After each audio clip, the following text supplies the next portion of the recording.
Hello and welcome back, everyone, to another Rocket Rabbit movie commentary. Despite the fact that I'm all of a sudden slightly more croaky than I should be, god damn it.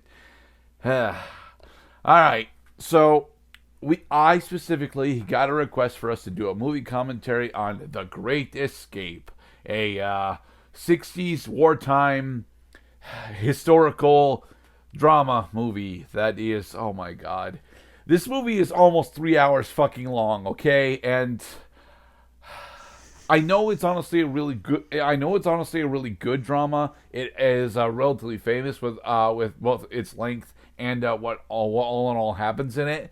But I have attempted to watch this movie exactly one other time, and that other time I made it halfway through and said, "No, nothing is happening in this movie. I want out. Let me out." And yeah, Well, that's where I we do have come Cloud in. with me today, thankfully, because I don't think I could go through this on my own. So We'll do it together. Just like that these, is the hope. just like Are these. you coming into this with any specific knowledge, Mr. Cloud? Only that people that I had talked to about movies in the past had mentioned The Great Escape. It is a classic. It is a pretty darn good movie in its own right, with classic uh, drama, theatrics, and wonderful stage acting. Steve McQueen playing one of the main actors. Other movies that he had played in, I haven't the foggiest. But this is a must-see movie because not only is it good stage performances, it also is based on a true story. We could have done Cool Hand Luke, damn it. At least that one I have a little bit of a trivia to discuss about. All right, then. Shall we begin? Yes, and we have planned an intermission, well, two intermissions actually, which is different for movie commentaries that we've done in the past. But this one is decidedly so lengthy, and also that reasons have necessitated that we take breaks uh, throughout the production, well, throughout the playback of the movie.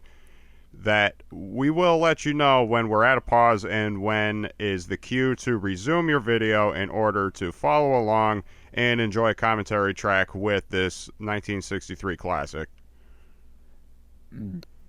For the record, we are starting on the Metro Golden Mayer logo, so if you actually have your own copies of this movie on VHS or on a DVD re-release, you can follow along with us. But yeah, most of you don't have that. DVDs are All becoming right. extinct. DVDs are becoming extinct, which is a problem. Anyway, are we ready? I'm ready. Are you ready out there in movie land? Well, I'm about as ready as I can be, so. All right, we see them nodding their heads. All right, cool. Well, let's do this. 3, 2, 1, press play. Roaring Lion. Oh, yes. It is amazing that dogs over time can tell the difference between the Metro Golden Mayer lion roar and an actual, like, creature roaring. It's a pretty recognizable soundbite, and it's the exact same one over and over again. I'm supposed to know who Richard Attenborough is, but I don't remember. Yeah, you don't have to know who any of these people are. They're all dead. They died at least 20 years ago. Really? Well, I mean, it's fucking 1963. It's that eerie feeling you get when you see, oh, Donald Pleasance is in this movie. I didn't know that. Donald Pleasance Nah, I played. think I recognize David McCollum. I'm supposed to recognize John Layton. Bum, bum, bum, bum, ba, ba, ba, da, bum, And bum, William Russell. I'm supposed to ba, recognize ba, him too. ba, ba, bum, bum. Well, I do recognize this movie track piece. I did not realize that it was from The Great Escape. It is based on a march. Thank you, Elmer Bernstein.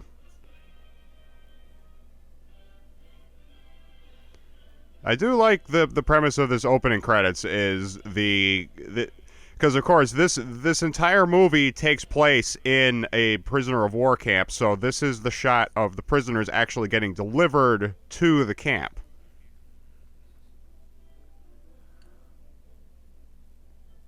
Kind of like how 12 Angry Men takes place at a courthouse, so they spend much of the opening matter of the movie just showing shots of the courthouse and also getting everybody seated in the deliberating room where pretty much all of the action of the movie takes place. Don't we actually get to see closing arguments for 12 Angry Men? Not really closing arguments. I mean, I'm not going to spoil it. Just it comes to a dramatic climax, if you will. This is a true story. Although the characters are composites of real men and time and place have been compressed, every detail of the escape is the way it really happened.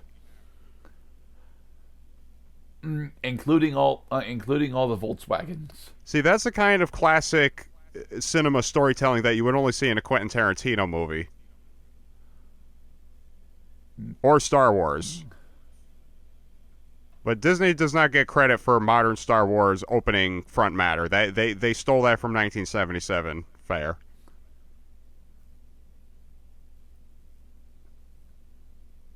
Well, gentlemen, the prisoners are here, and all are increasingly accounted for. Nod, nod, hold hands behind back. Lots of motorcade. Though suddenly I got Indiana Jones vibes from all these Nazi motorcades. Now that isn't an MP5 because the MP5 doesn't exist yet, but it's also not a Sten. Those are MP40s. The MP40 was okay. the MP40 was the most commonly used fully automatic machine gun on the Nazi side. Okay. And it looks like they all have MP40s.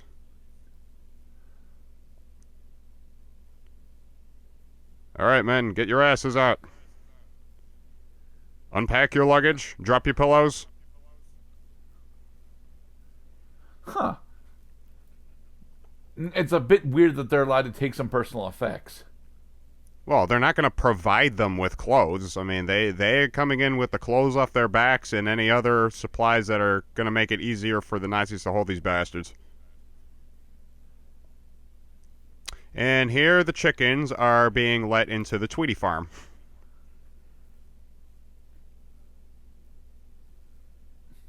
You can scratch, you can peck, you can eat, you can die here.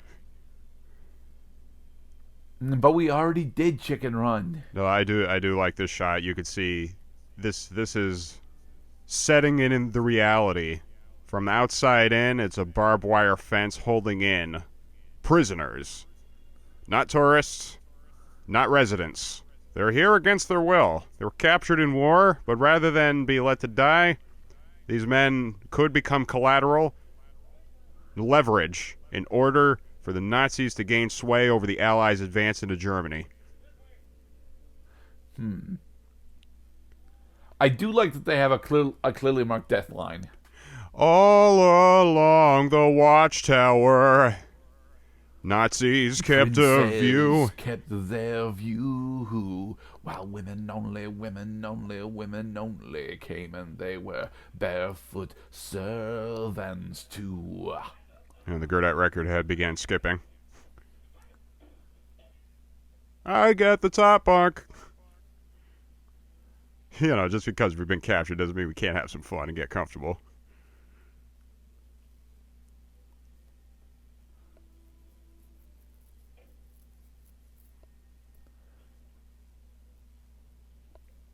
So are these walkthrough trailers? Well, what's the difference between a walkthrough trailer and not a walkthrough trailer? Well, a walkthrough trailer would have opening doors on both sides, specifically. I would think that there are doors on both sides of the cabin, so ease of access. Okay.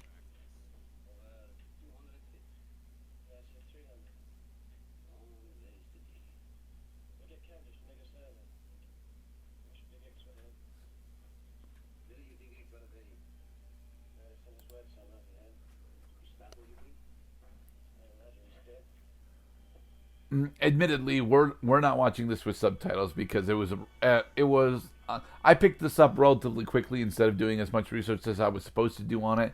But even if I had done enough research to actually get a subtitled version of this, it would still be rather archaic for us.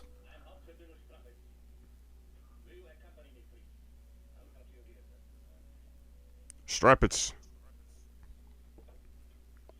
Jawohl. Send a telegram immediately. All of the major stage actors and all of the headliners are all here.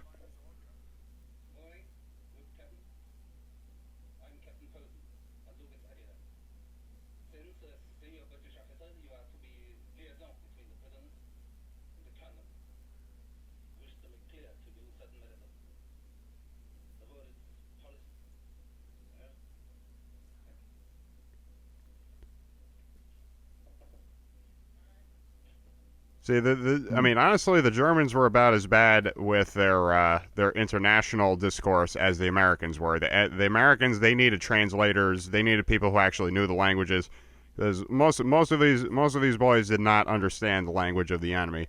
Whereas the Germans similarly relied on people specifically who knew English, and now they need these translators in order to communicate orders, directives through just one person, one representative of the prisoner camp, as I take it. Right.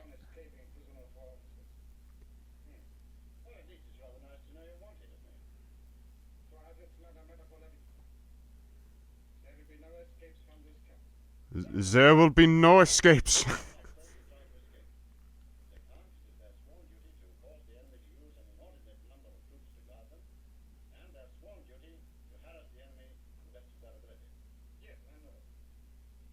Yes, you make my job sound very good.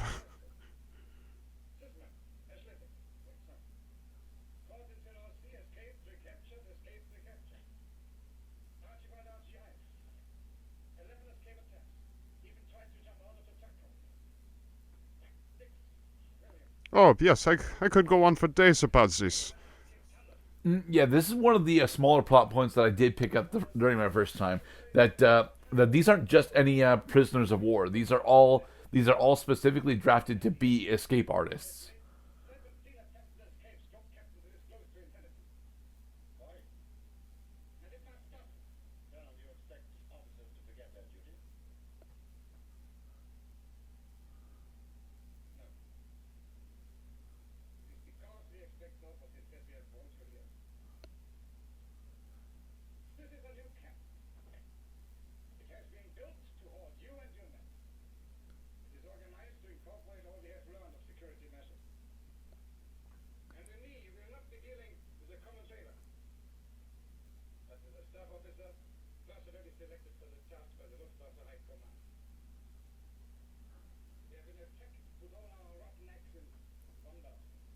Which is a terrible idea.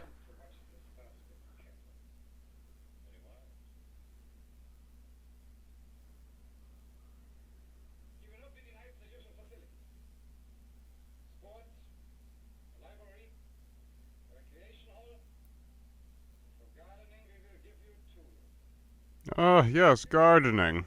Very good. That's what they call it when they bury the bodies. Anyone who escapes will be used to fertilize our soil. May I offer you a cigarette?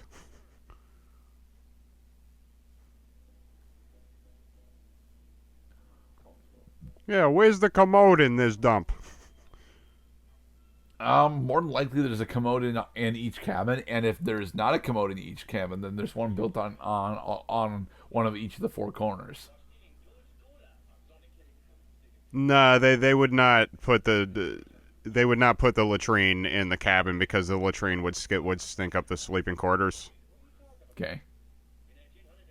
See, I've been at Boy Scout camps. I've never been in a prisoner of war camp, but I have gone camping with cabins and latrines in Boy Scouts.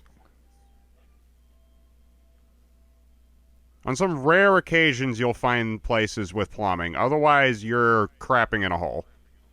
Yep.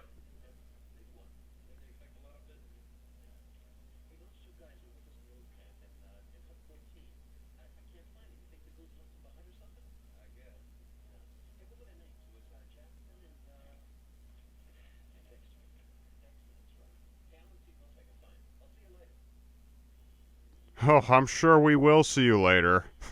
Orange shirt, blue shirt, and tan trousers, man.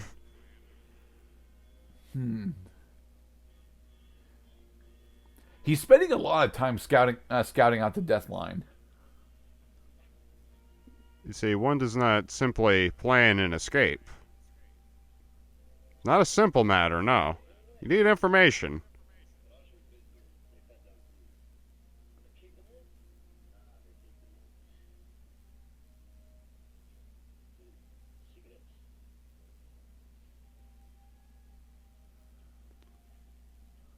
Hey, come on, you gotta smoke? No, man, you gotta smoke? No, I gotta smoke. Dude, you gotta smoke. No.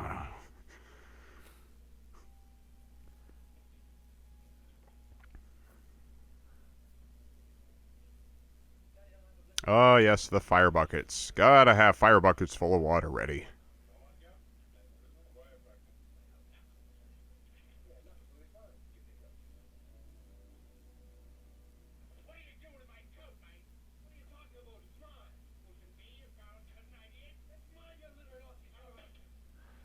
Really? We're starting shit day one? Well, because it sucks to be in prison. Yeah, but like it's day one. They might also be causing a stunt in order to distract the guards so that they could do things without being noticed. Oh, an axe. Perfect. I'm going to put this in somebody's back. They think I'm going to use it to chop down trees. No, I'm going to put it in somebody's back.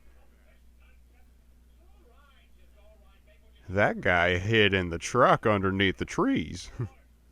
But as we've been led to believe because of failed escape attempts, and also that we're only in the first 20 minutes of the movie, that this will not be a successful escape attempt.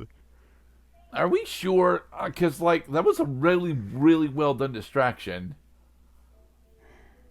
Well, I'm sure they didn't just needlessly tell us, yeah, people have tried escaping from here before, and they failed. Each and every one of them. Hey, come on, you like baseball, huh? Just because we're Canadians, I do not like baseball, English, honestly. Baseball is boring as shit. Russian, French, Czech, Polish.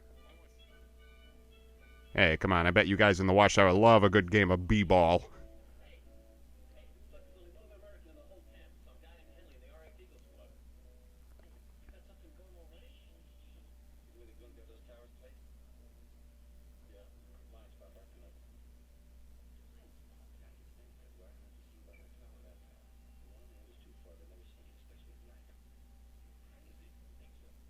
You must be crazy.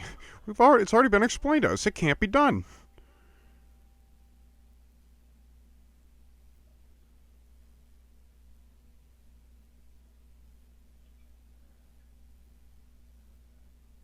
And go.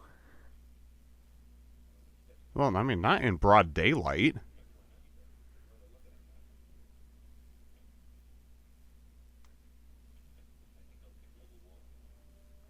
What, going for a walk in the park?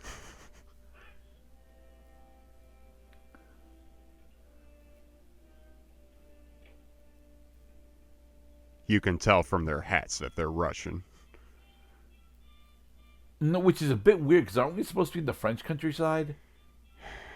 No, we're in Germany. This is taking place in Germany, I'm pretty sure. Okay. I doubt at this stage in the war, because there are Americans here. It's well into the final act of World War II, because after the Americans were involved, the war only lasted for a year and 2 months.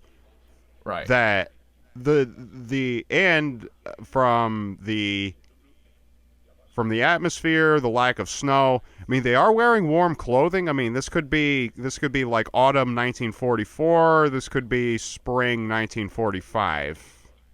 I'm pretty sure this is early spring 45. Oh,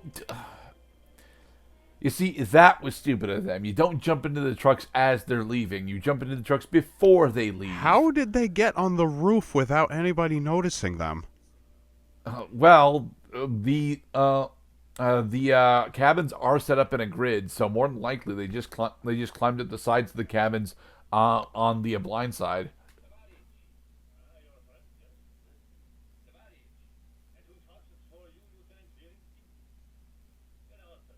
Isn't it very convenient that no matter what the ethnicity, everybody here speaks English?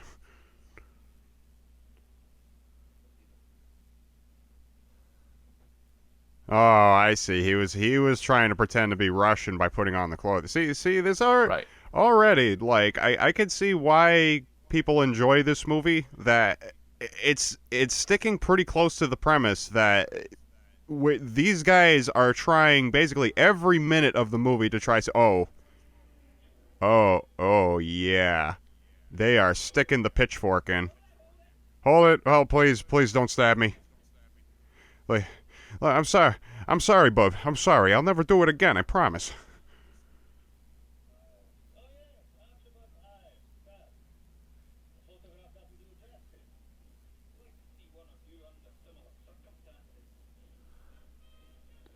You can't keep the Scots down for too long.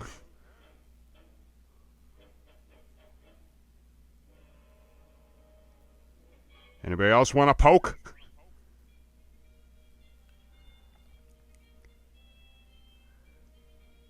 No chicken escapes from Tweety's farm.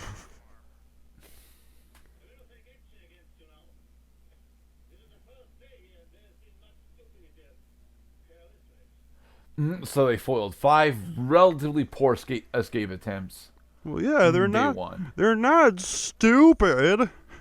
They're Sure. Uh huh. Nazis. Oh, come on. You're going to ruin your nice leather coat by standing next to the barbed wire like that. Well, this isn't actually barbed wire here. It's barbed wire. It's barbed wire up top. Heh, he thought it was a blind spot. He was wrong.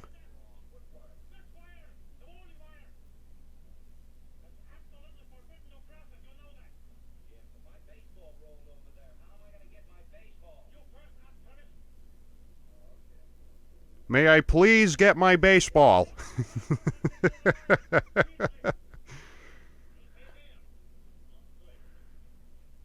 Baseball, Babe Ruth, Ted Williams. Ted Williams was 50s. Lance Armstrong.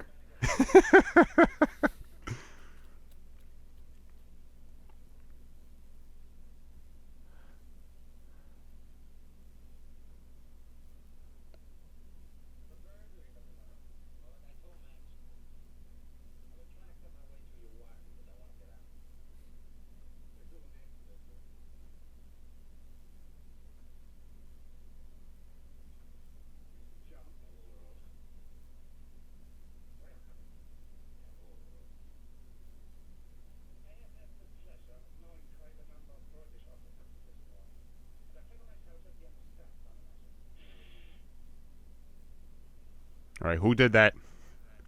There'll be no raspberries. There'll be no apples, no oranges, No oranges, but we're gonna get scurvy out on the ocean. no horse apples, no crab apples.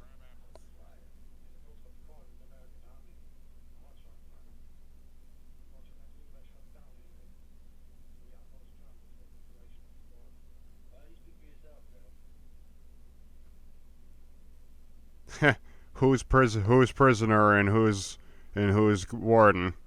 Are the prisoners keeping the wardens, or are the wardens keeping the prisoners? Well, based on the what we know about the camp so far, it is the prisoners keeping the wardens because the prisoners are specifically here to test the camp, and see how effective it is. No, and also exposition on how these guys got captured. This guy was a pilot. You can tell because of his cool jacket. He got shot down. He was picked up in a truck and dropped off over here. So he's eventually going to turn into Hal Jordan, right? Once he was the American bald eagle, now he's a guinea pig.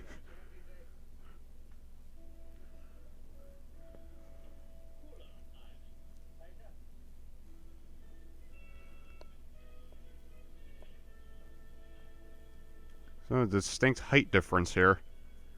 Tall. Well, yeah, he's an Irishman. Tall and imposing. Scottish, actually. I would think Scotland. Scotland Yard.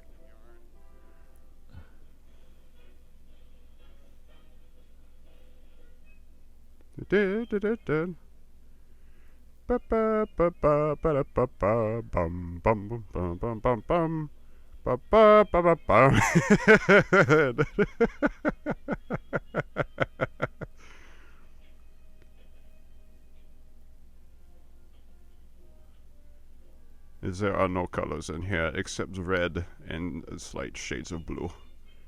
He had the keys.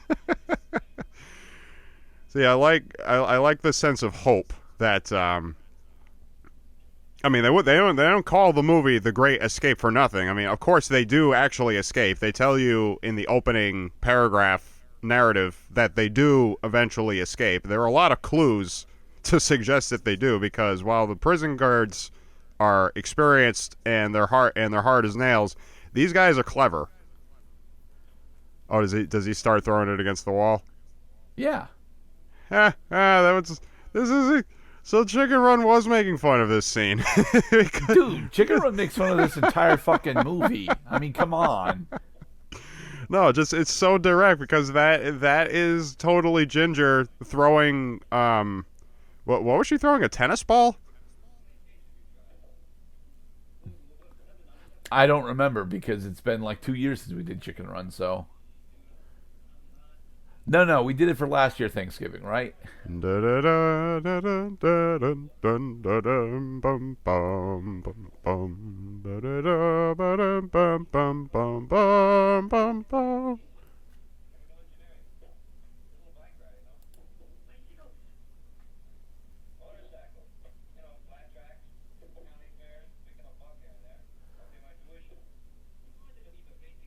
So a mechanical engineer, huh?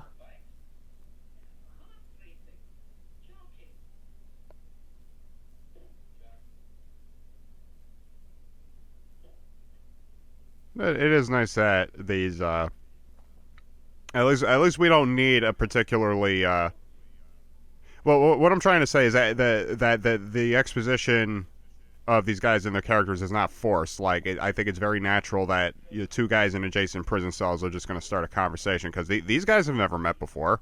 They don't know each other. I mean, they share a similar cause, but different hometowns, different part of the world.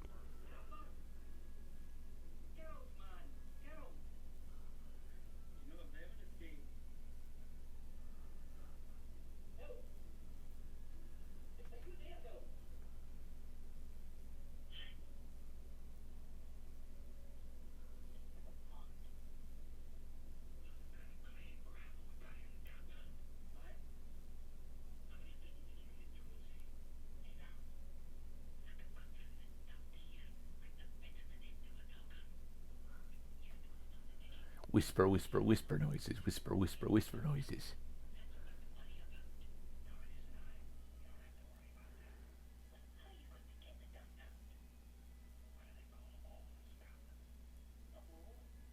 A ball. What do they call a ball in Scotland? A ball.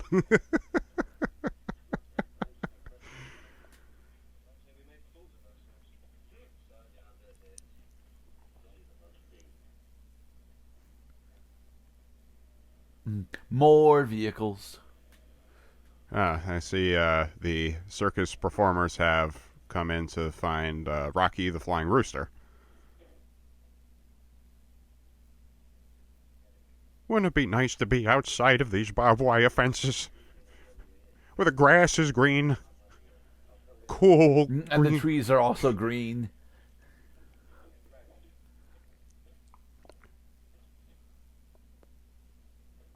Mrs. Tweedy?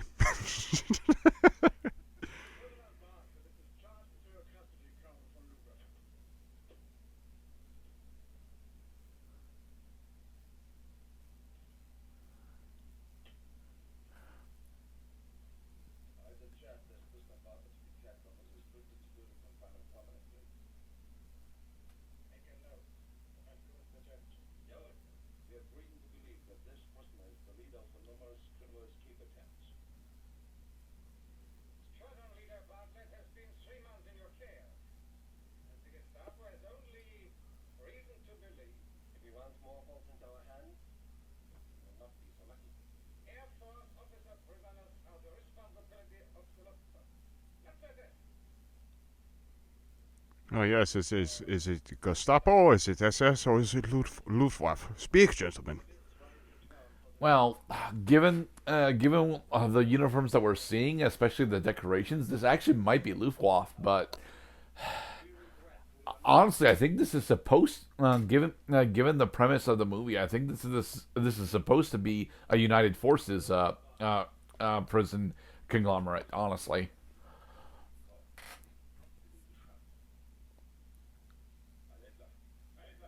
Heil Hitler.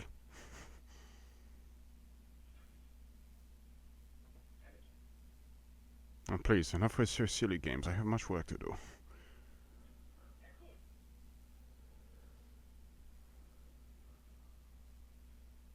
notes.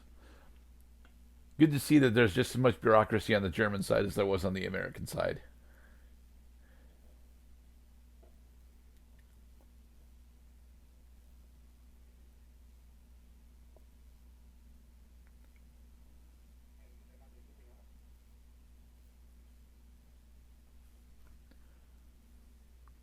You rebel scum.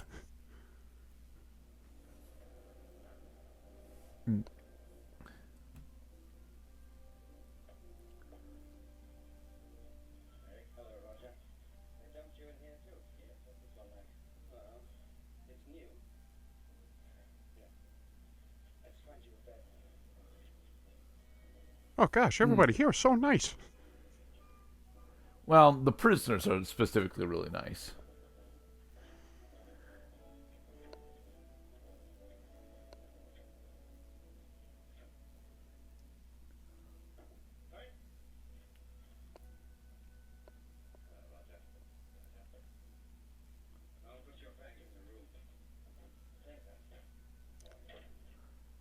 See, you can tell that the guards and the prisoners get treated very differently because these guys are practically being waited on hand and foot.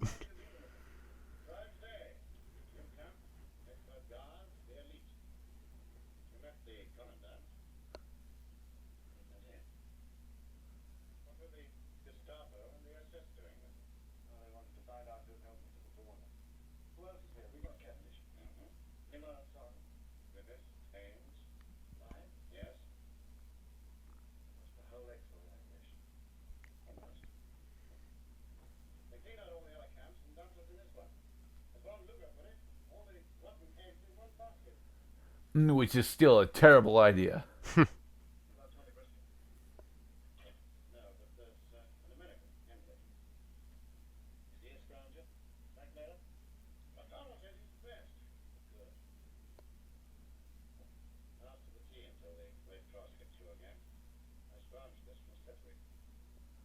How'd you like your coffee, sir?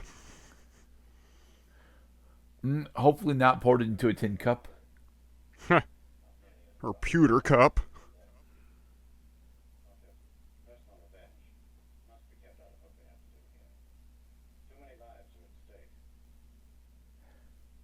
Does he go on to play Count Rugen? Count Rugen. Count Rugen who?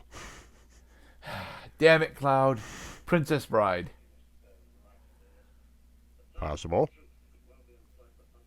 I mean, it's a good He plays many roles. 20 years is not much object to actors, as we come to find out. Yeah. Or at least nowadays.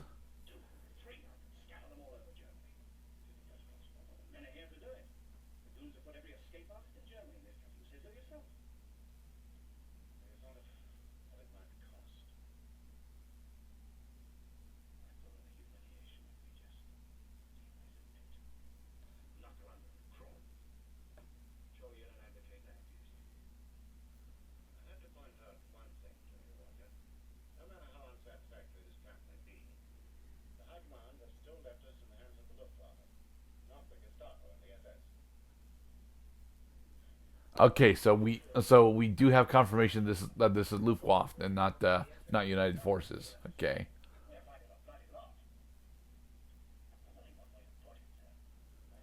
But that means that if this is actually a Luftwaffe base, then somewhere nearby, there's going to be a goddamn airfield. Maybe that's how they fly the coop.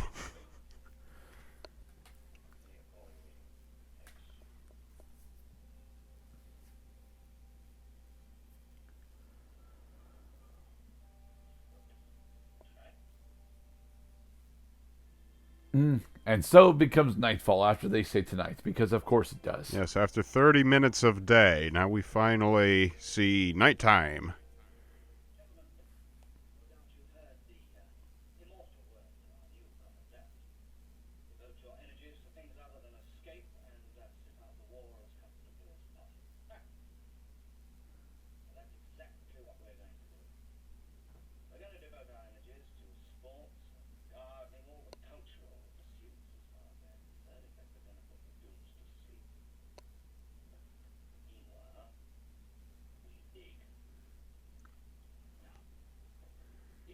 Dig it up, up, up, up. Dig it up, up, up. Trapped in a Nazi prisoner camp, all I can do is just dig a hole.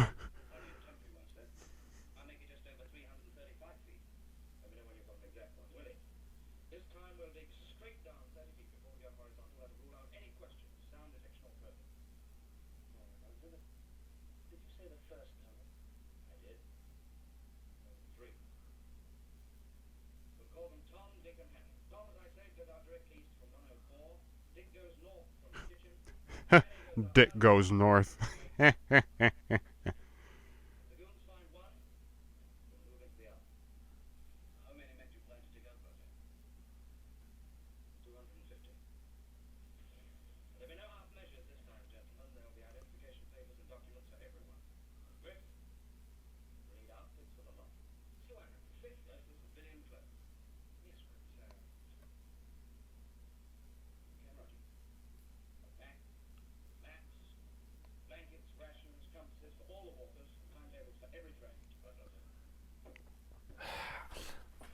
The logistics of this are a fucking nightmare, though.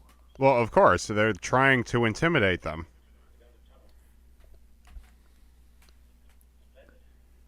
They're just the. See, my guy right here is telling all these guys, unlike Mr. Tweety, I'm gonna give you the best possible chance of escaping this to the logical extent that you do not actually escape, just to see how well our defense is. Which is a major difference between this movie and Chicken Run. Chicken Run, the Tweeties were there was no communication obviously between the Tweeties and the chickens because one is chickens and the other is human beings. But in this case, however, there's a lot of communication between the defense on one team and the offense on the other.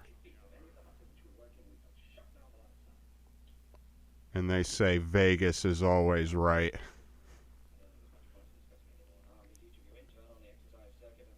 This is like the WWE of prison camps. It's gonna make it look as spectacular as possible, but is he actually gonna win? Of course not.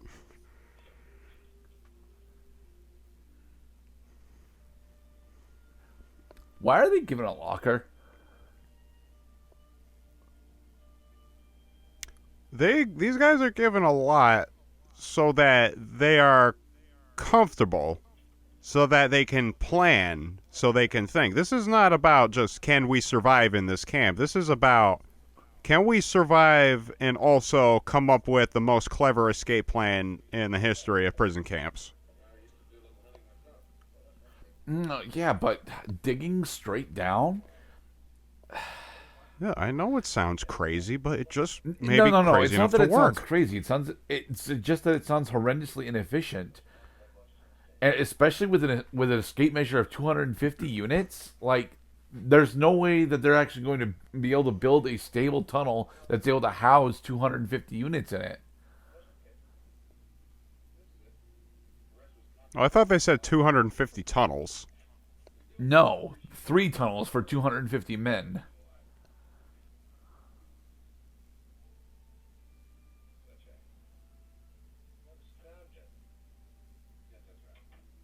Yeah, that's what I do. I scrounge.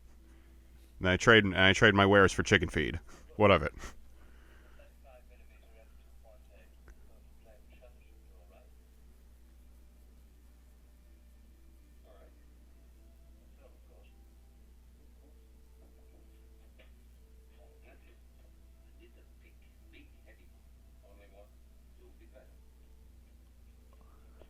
So you already have something of a trade going on in this place. I'm the guy who can get you things. I rip it off from the Nazi officers and then I turn it over. I flip it. So he's red. Just, not voiced by Morgan Freeman.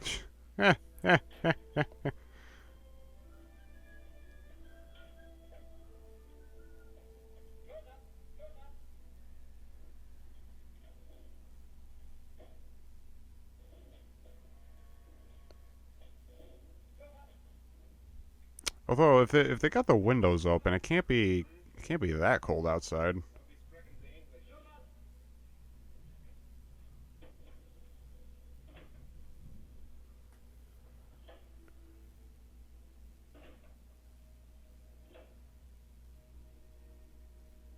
Dun dun dun.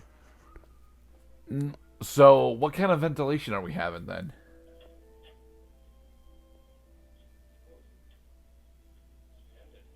Well, I mean, it is. It's not exactly sealed like a tin can. I mean, it's wood. I mean, the rooms can breathe.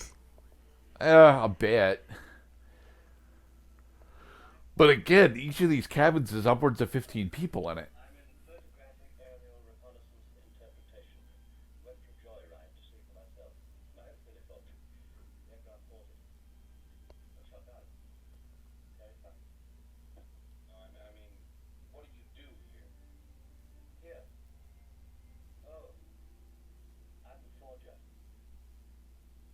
Scrounger, meet Forger. Forger, Scrounger.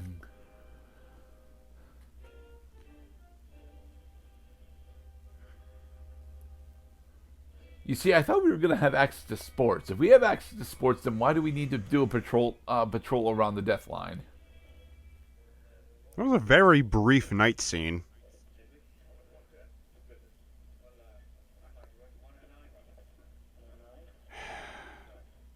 Starting to set in, Mr. Gurdat. I don't think there are any chicks in this movie. There are no chicks in this movie, dude. Well, not until after we get out of the prison camp, at least. Not chicks, not chickadees, not chickens, birds, goose, swans, other fowl, penguins, ostriches, and flamingos. Rheas or cassowaries. Finches or osprey. Osprey are way better than finches. Secretary birds.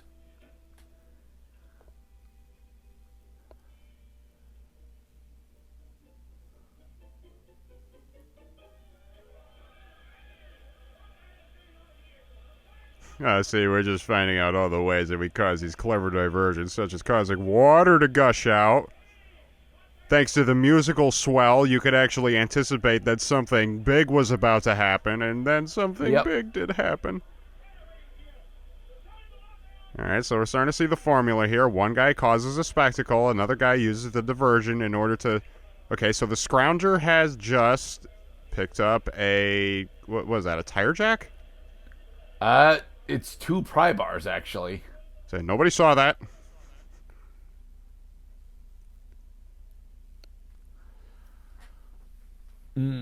All it takes, really, is pressure and time.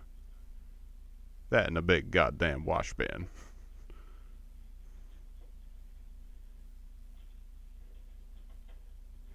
They're already improvising.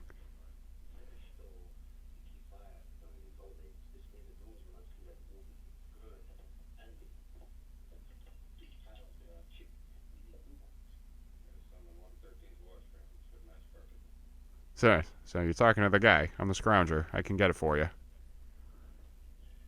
The handsome guy with the wavy black hair, cool mustache, a forehead the size of a Statue of Liberty.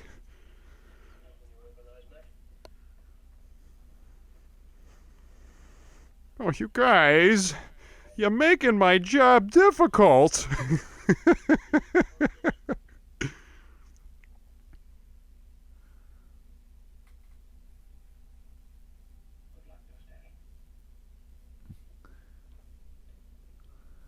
This is where we dig. So we used the 2 pry bars that we got in order to fabricate a fucking pickaxe. I guess so.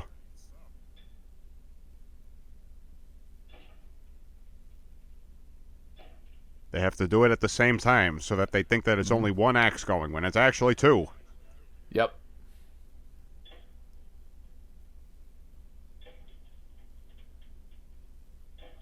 See, honestly, I find it lovely, especially it especially makes our jobs easier as commentators to extrapolate data based on what is happening. That with logical assertions like this, we can we can put together the story even without subtitles.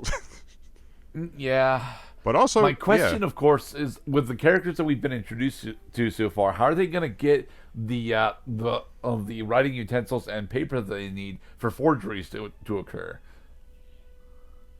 The letter to Luftwaffe Officer Scheffenheimer is we have to keep a lock on the office door because the pens keep going missing. I demand a full report of this tomorrow morning. Jawohl.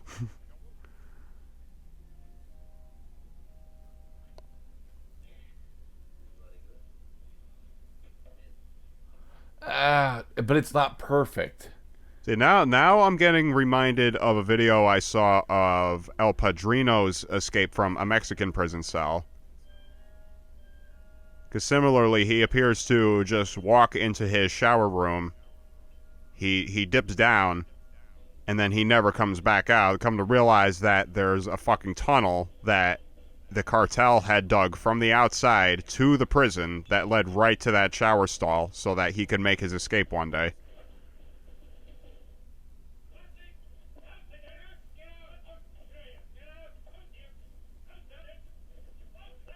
Quickly, cover the hole, cover the hole. They're coming. Mop and mop, mopping the floor. Nothing to see, don't come in no more. So we're digging through the fucking shower drain? They'll never see it coming.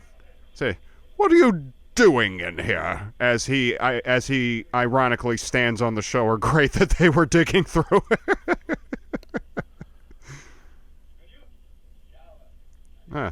Showering, you know, 'cause I'm dirty. Been working outside. Been walking around and sweating too much.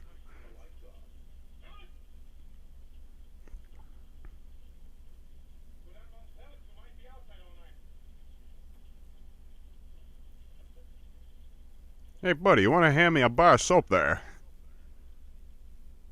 I'm just so damn dirty, I gotta wash.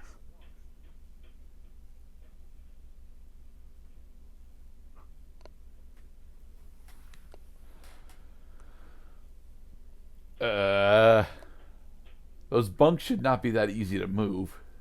Well, that's how they get the eggs from the chickens.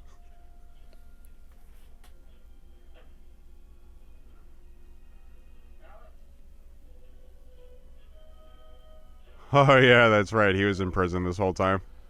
Yeah, he was in solitary. For 2 weeks. Hey, solitary. It doesn't look like it was a full 2 weeks. Looks like it was a... It looks like it was... No. It was, in fact, a full 2 weeks. God damn. Oh. I mean, okay, he was in a cell by himself, but he had... There was a guy in the cell adjacent to him. See, they don't want him to go... Yeah. They don't want him to lose his mind. They want him to be away from the others so that they couldn't communicate with them.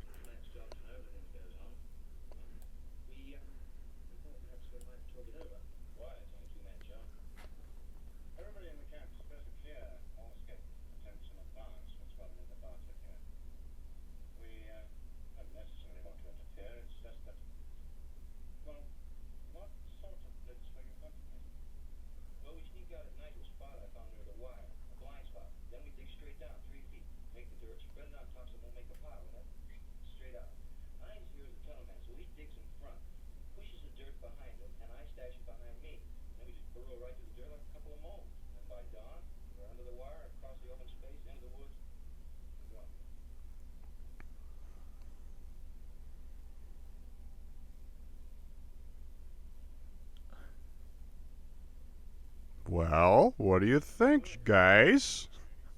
Don't all start laughing at once. I know it sounds ridiculous, but it just might work.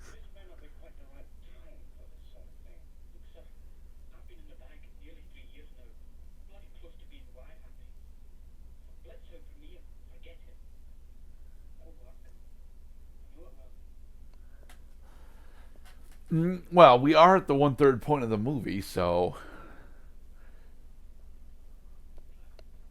Here comes the biggest attempt of the movie yet.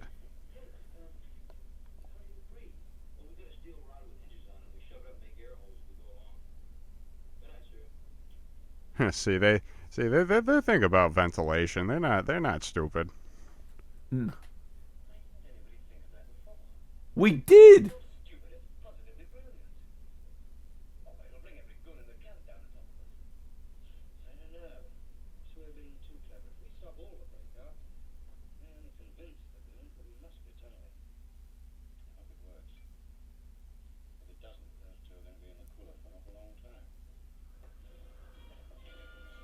And that's a big issue for me because They got caught. of course they got caught. You didn't need to see the part where they got dug out of the hole. You didn't need to see the part where they were caught in the tunnel and basically yanked out by the shirt collars.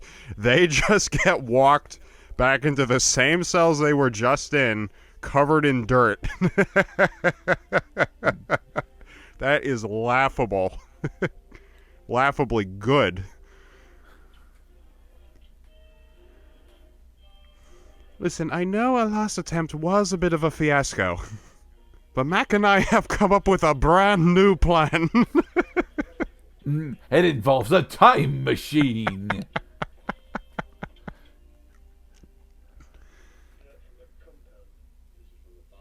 Yes, good shit. Your loam, your dry soil, your rocks.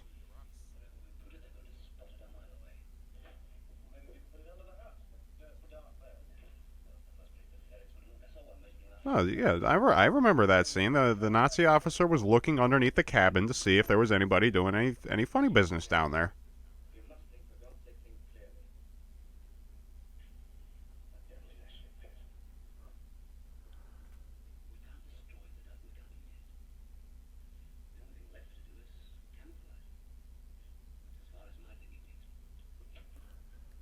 I mean, camouflaging the dirt's gonna be a bitch though, specifically without as much water as we need.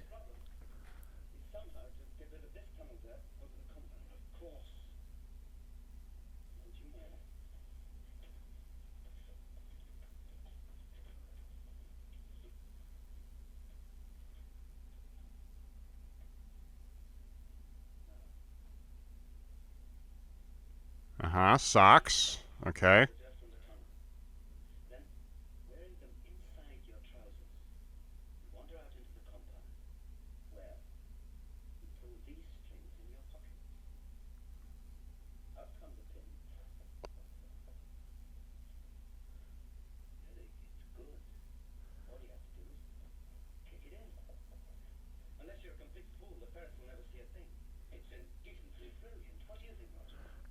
I think it is about time for our first intermission, Mr. Cloud. Yep, right at the scene transition over here. They approve of it. This is what we'll do: is we're gonna take a couple minutes to talk about the first act of the movie, because we're about to we're pretty ensconced in the movie now. The premise is clear, and now we are digging in to the real meat of the plot. Is here comes the first major escape attempt with the tunnels. But how do you dig tunnels where everybody's watching? They could see what you're doing, and they could easily tell if there's strange dirt in weird places. Where would the dirt be coming from? And while we're getting the exposition it's I still don't feel like all that much is actually happening. Is the thing? No, there's a lot. I mean, yeah, there's a lot of discussion. There's a lot of groundwork being laid down for what eventually is going to be the house of this story. Um, well, we have to know first and foremost, this is no ordinary prison camp. This is a test camp. That, to be honest, I haven't seen a story where the prison guards were actually collaborating with the prisoners to figure out what is the best way to escape from this prison. Say they're trying to learn. And I also, so far on the subject of storytelling, I like the use of tropes. Like you can tell when somebody is about to pull a stunt and use diversion and other just outrageous shit happening under the nose of the guards to get everybody distracted. That trope has appeared a couple times. And also, yeah, storytelling tropes where they show and they don't tell. I mean, there's been a lot of telling so far, but a lot of this telling, again, like I mentioned earlier in the commentary, is not forced. See, forced exposition is, why are these people talking about this, and why are they, as independent human beings, like, trying to communicate this information back to each other? What is the purpose of this? Well, the purpose here is that here we get a bunch of men all drawn in under a similar purpose, but have to be kept in the loop as to what's happening. And because we, the audience, are watching, now we also are being kept in the loop. And what is a perfectly natural discourse? Well, not perfectly natural. I mean, we're not actually seeing a lot of the intermediary steps of of debate and figuring and a confirmation of what plans are. Well, they're still developing the plans that I see. Not so much. They have fully developed. They have partially developed plans. The only thing that's really slowing them down at the moment is acquisition of time and resources. Well, they have all the time in the world. Well, any other thoughts on the first act of the movie, Mr. Gurdat? No, we're technically about halfway through Act 2, to be perfectly honest. Well, how many acts are there? In this movie, upwards of 4. Yeah, I could see that. Nice little episodic transitions. All right, so that's I think we're off to a good start with this movie. I'm enjoying it so far. What are you enjoying the movie, Mr. Gurdat? I'm enjoying it more than I thought I would, mostly because it's actually in color this time. A thing that I had totally forgotten was that originally we were watching this on the VCR DVD combo player that has absolutely broken color output on the VCR section. Ew. So yeah, I was watching Great Escape in black and white. Ouch. That would have sucked. Because I noticed they are using a lot of color cues in this movie so far. As they should. You know, stage drama was the first source of color cueing. That's why his early works as Charles Dickens will make mention to colors, especially the ones that will signal memory. Well, I am glad to hear that you're enjoying this fully colorized and totally coherent version of the movie. And when we come back, we are just opening up to there's a dude with a wheelbarrow towards the left third of the frame, and there's a lot of guys digging in a row in a view of the 4 cabins here. So we're going to take a pause right there. When we come back, we will resume production and see what happens. All right, then. And welcome back from our first transition in this production of The Great Escape, a war movie classic that brings us to the one of the new subsequent major acts of the movie, that the collaborators on the Nazi prison guard side have gotten underway a more sensible method for tunneling. That there are 3 tunnels. I think it's like Harry, Dick, and Tom are the 3. Tom's Harry Dick is going to be the prisoner's way of feng shuiing out from this test facility. And now that we have the socks in place, The strings are loose. We're going to loosen the sling, and we're going to see how far they can tunnel this thing. With gardening, apparently. With gardening tools, yes.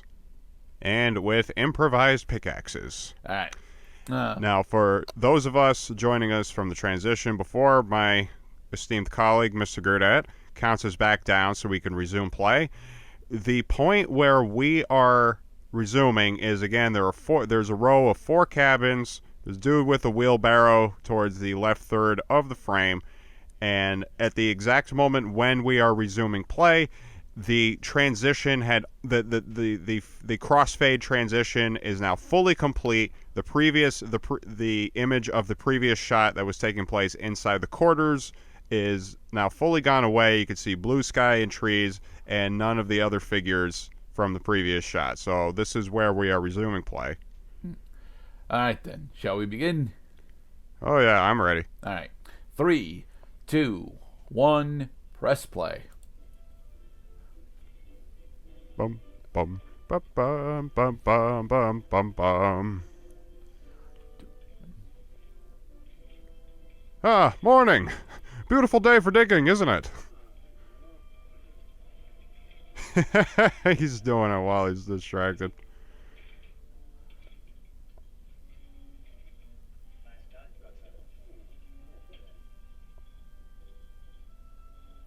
Like, where's this strange dirt keep coming from? So this got adapted directly into Shawshank Redemption.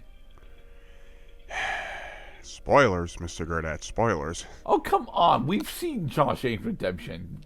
Not on this channel, we haven't. I mean, I've seen it, you've seen it. A lot of our viewers have seen it, but god damn it, I am not about to spoil what is one of the major points of the movie. It is not a major point of Shawshank Redemption. It was if you cared for the lives of its characters. March, march, up, 2, drop the dirt, up, 2.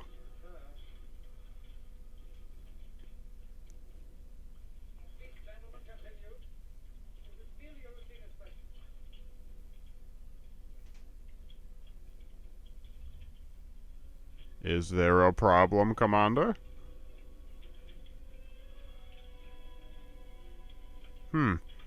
I have seen this rock before. I am something of a rock enthusiast.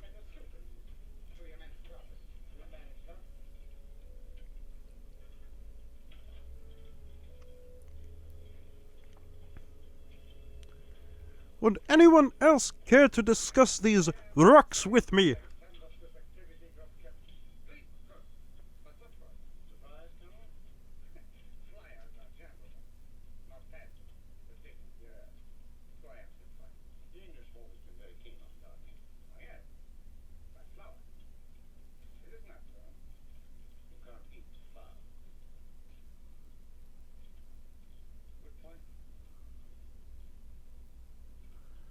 No, speaking of food, I haven't really seen too many characters actually eating. We won't see any characters eat in this movie, Cloud.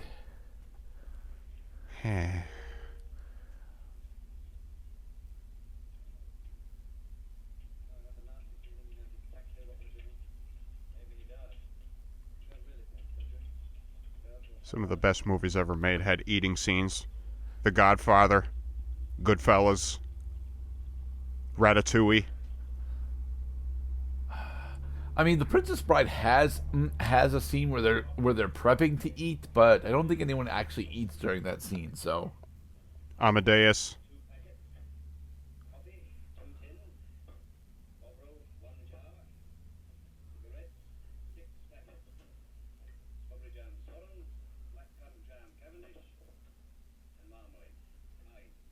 Ah, yes, marmalade, preserves.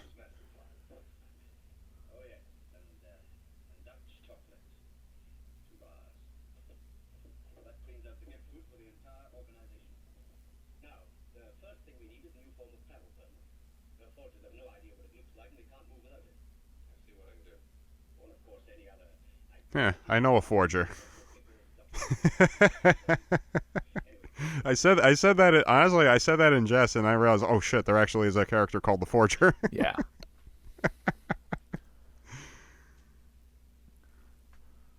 So we're just gonna steal. We're just gonna steal blanks. Is that what we're doing? And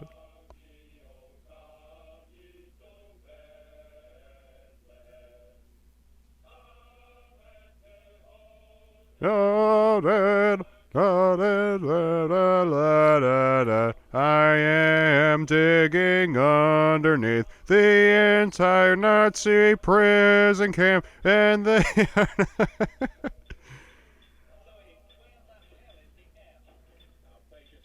Oh, see, it's not. They're not pounding tools in. It's a microphone. I mean, it's a metronome.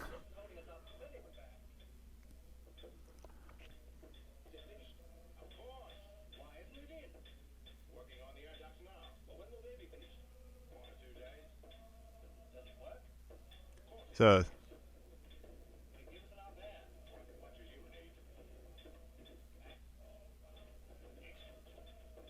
I see that they had put it together from sleeping bags.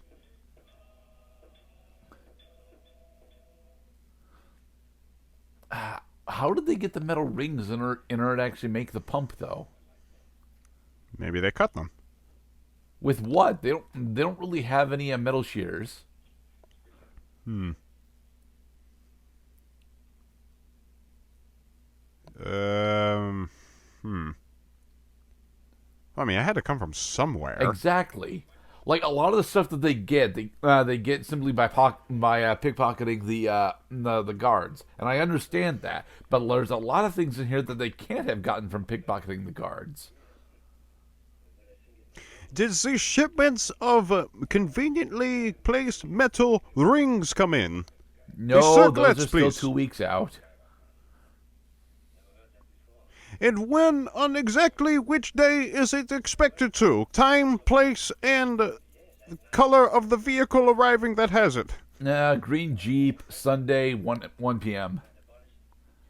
Oh, better hope nobody tries to raid it at that time.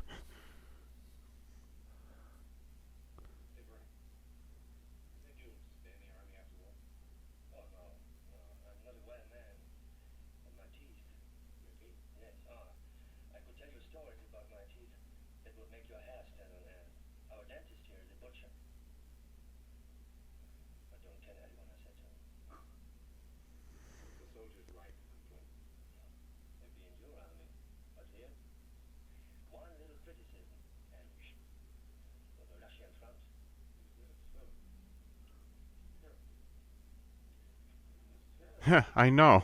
The real Nazis treating each other like Nazis.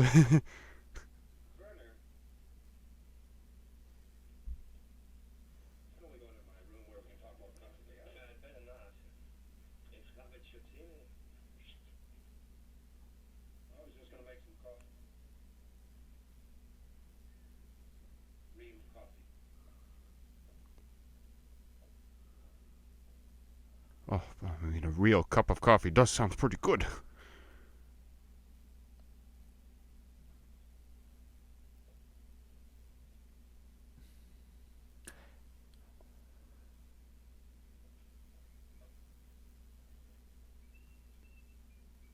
Da, da, da. Have lost him forever. Oh, my darling Clementine.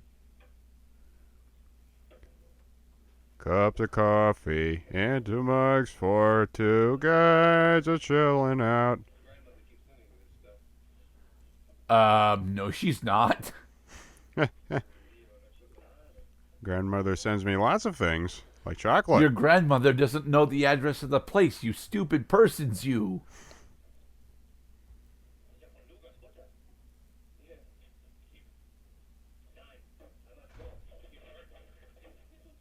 Whoa, wait, hold on. Oh, come on, be comfortable. Come on, there's nothing going on outside. I'm not distracting you from your post.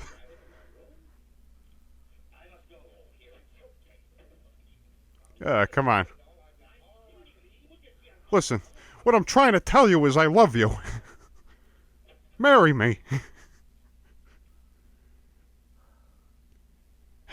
Sadly, the gesture was not returned. What am I going to do with all these chocolates? Oh, what am I gonna do with this wallet?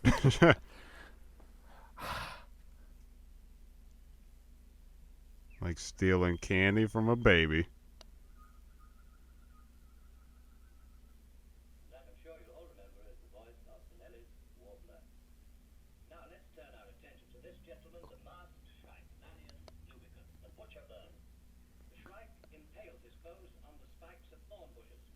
No, it doesn't.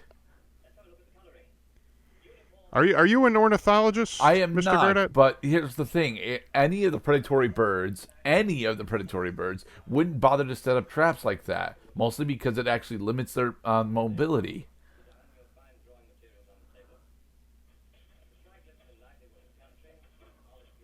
Oh yes. Sorry, I'm late. I was pilfering. I mean, I was discussing with one of the officers. Yes, yes, that's what I was doing.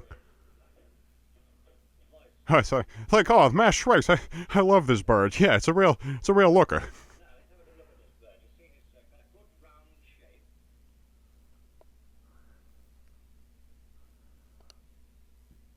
Why do we even have a dude monitoring trash duty?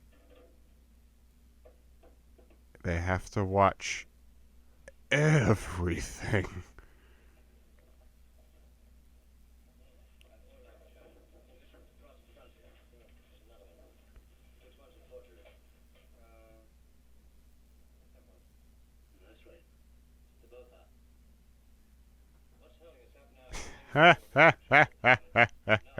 It was a trick question.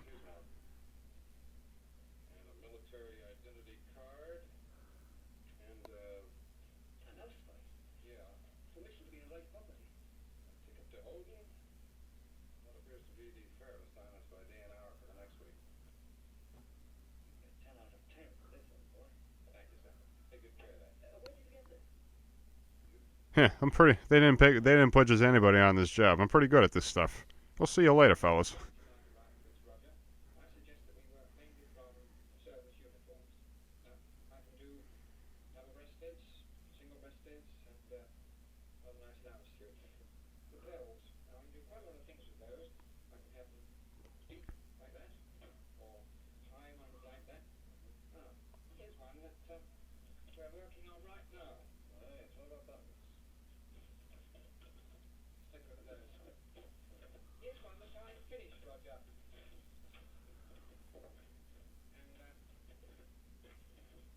Oh, gnomes now.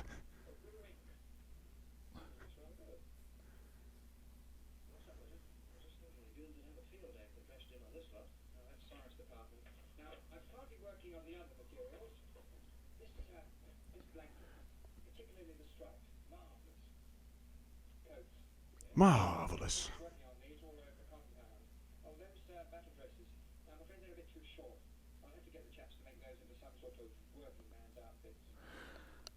I do like that we're seeing this aspect specifically. Instead of actually pilfering a closed wholesale, they're repurposing materials around the camp.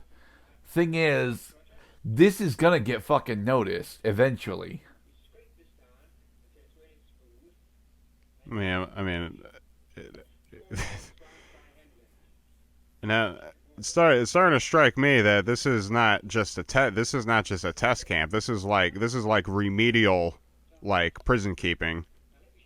This is a school for prison dunces, saying like, all right, you bastards, you flunked out of prison school. You don't know how to prison. We're gonna teach you. You got to stop being stupid, like putting your clothes in the garbage where the prisoners can get them.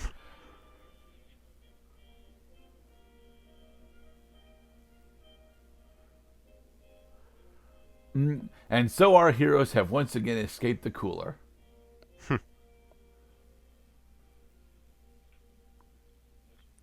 How was holiday?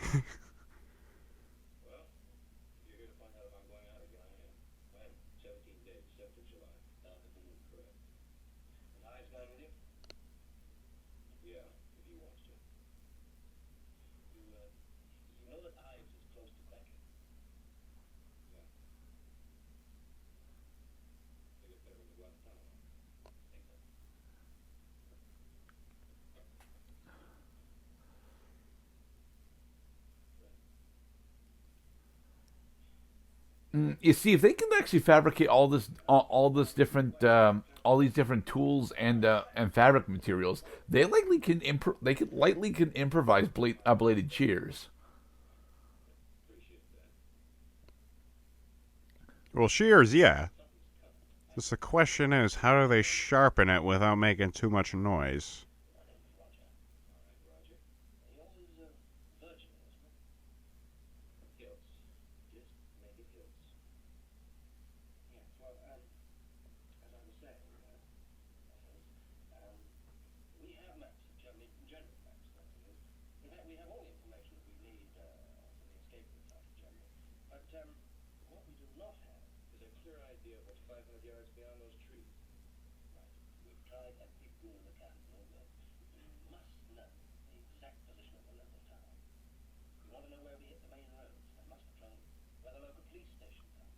Yeah, see, now we're thinking further outside the box. It's not just They enough to can't get get this out. info without they can't get this info without bribing the residents of the town, though.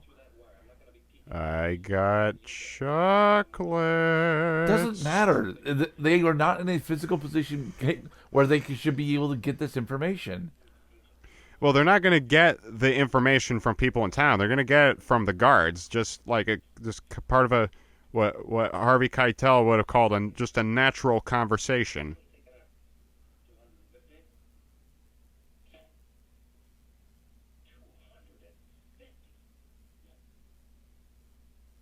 You're thinking of busting every chick out of here at the same time?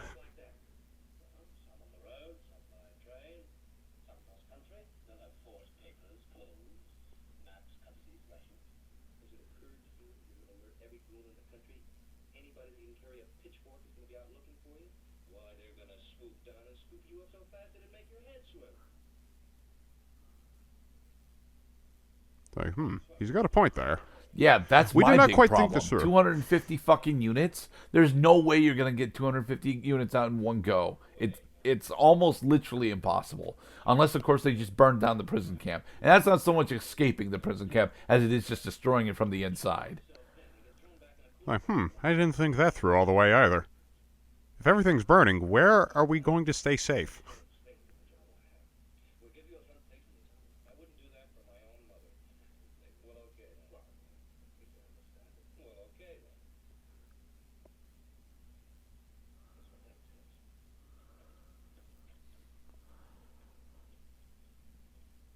Ooh, chessboard. Let's see.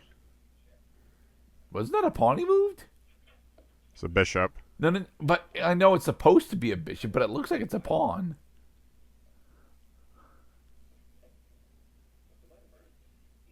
The symbolism.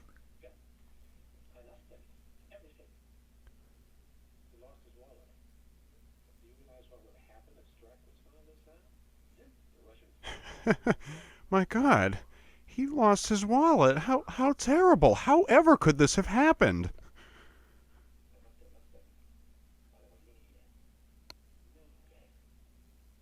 No, not with me. You can trust me. You know that.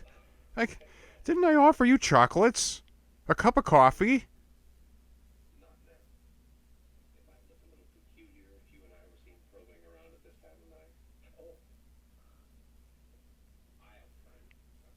Look, if it turns up, I'll let you know. You can trust me. Smile.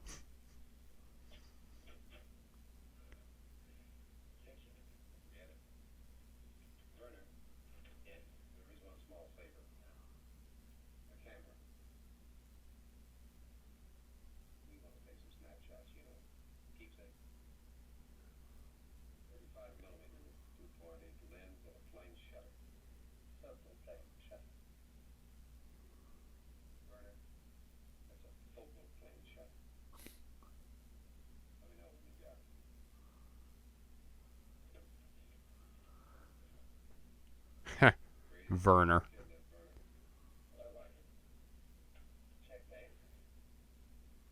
Oh. He moved a bishop, and on that side of the board, that bishop isn't actually, I do not think See he that. had checkmate there. So, all right. All right, so I conjecture that use of juxtaposition is to signal that this tunneling attempt is definitely going to fail, and that they're going to have to try something else in order to ultimately escape from the camp.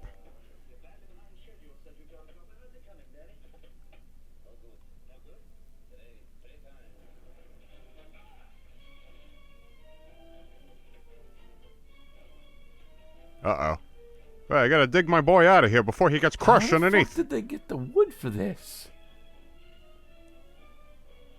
All right, come on. I mean, only that this is a movie and not real life, that he wouldn't be freaking just crushed right now. Well, it was a very small cave-in. They didn't actually, drop a couple 100 pounds of dirt on him.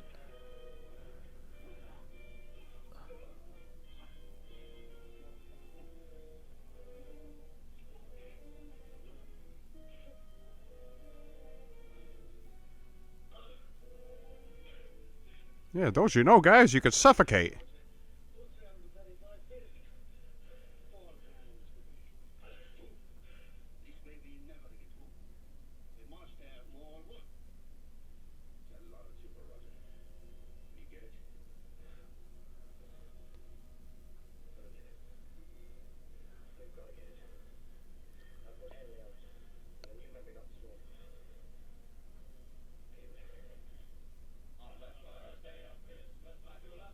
True love came to me, partridge in a pear tree. 5 planks of wood and a partridge in a pear tree.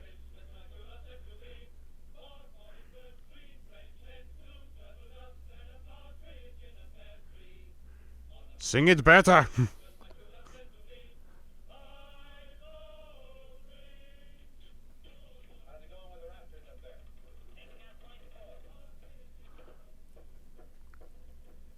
Okay, so that explains where they're getting a majority of their wood, but still, like, this is gonna get found out fucking eventually because the guards will have to investigate their sleeping quarters, right? Oh, those not their sleeping quarters. These are prisoners' quarters. I know, but the guards are gonna have to investigate the prisoner's sleeping quarters at some fucking point. Yeah. And that bed is no longer fucking usable.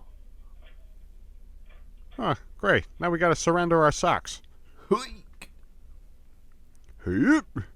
Does the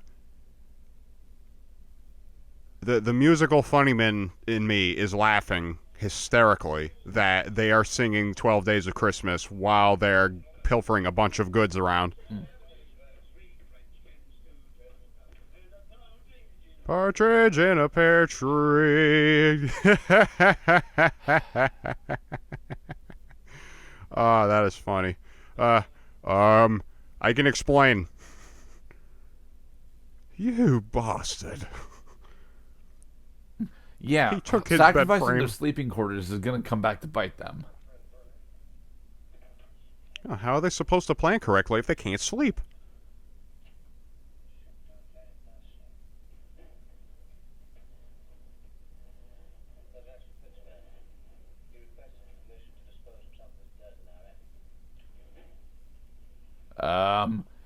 If we're repurposing the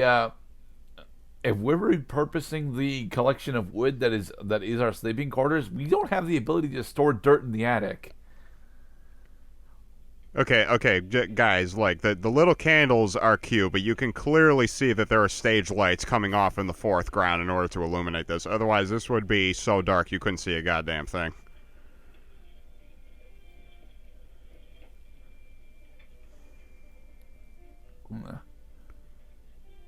I mean, making a spool I buy. I'm not entirely sure where they would have gotten this much string though.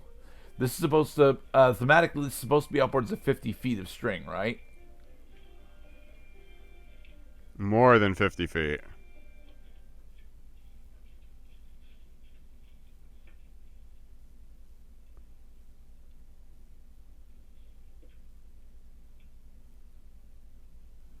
Oh, yep, they're measuring it.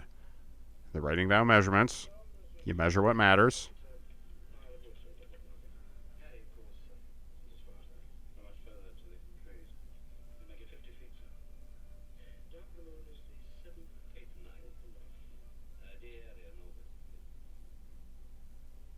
Oh, so it is taking place in the summertime. Okay. Yeah, we got that confirmation like a couple minutes ago. I see they're practicing really early for Christmas.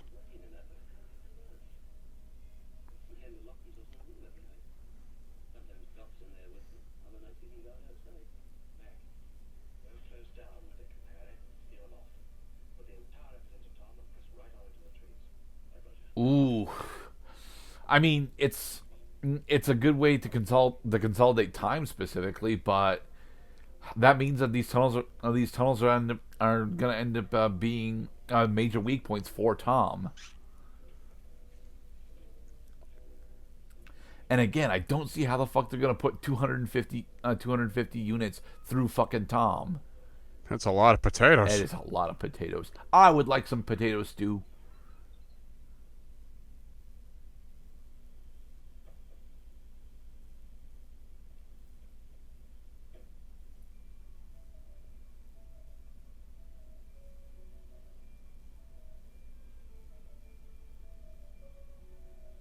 Oh, we're making booze.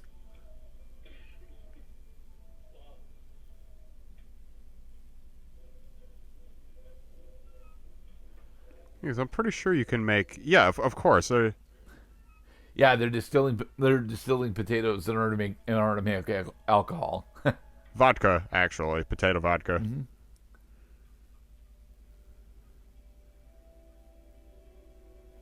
On the first day of Christmas. Ha! Ha! Ha! Ha! Ha! Ha! Wow. That's some good stuff. Here, you try.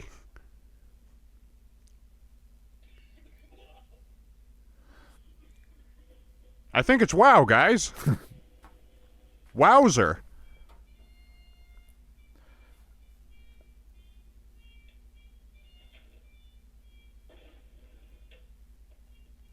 Oh my god. They're trying to make explosives out of it. And not out of the vodka. The that specifically is just an alert for the entirety of the camp. Cheers, everyone. Cheers. Come on, all you mugs. Get wasted with us. On the first second, join me. 5 shots of booze and a partridge. What the fuck are they doing? What are they having, a Boston Tea Party? Yankee Doodle got real cock face and he got a Yankee Doodle got shit face. Yankee Doodle drinking. Yankee Doodle had some booze and he's gonna share some with you.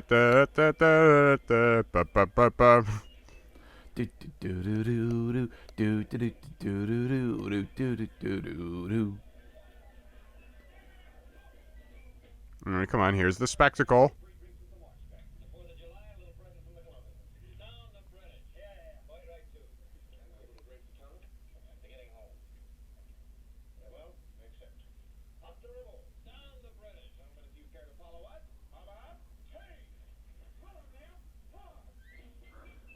It's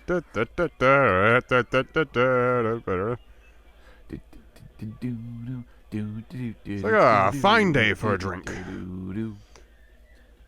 Okay, as much as I am still not entirely sold on this movie, this is honestly a cute scene.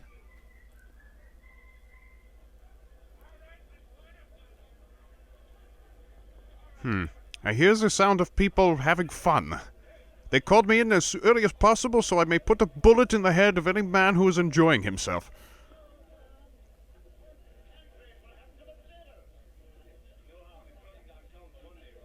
Don't you worry about the potatoes. Let us worry about the potatoes.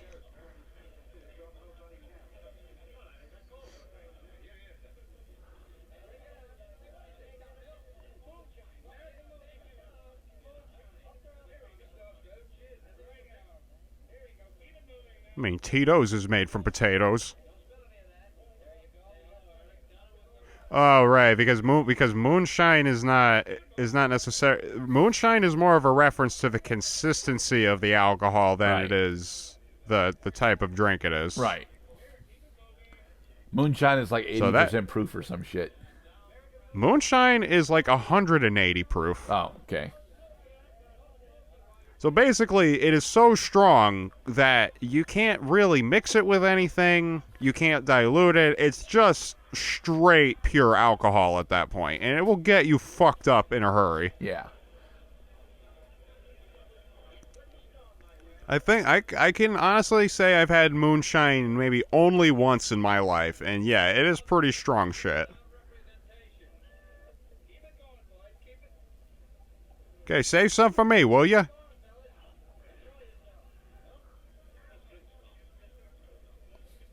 Well, cheers, everyone.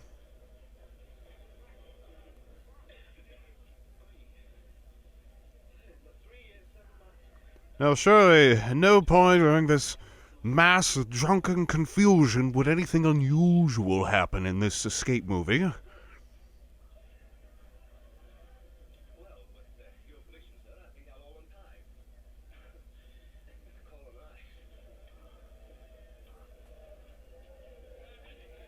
See, being in prison's not so bad. You even get to drink.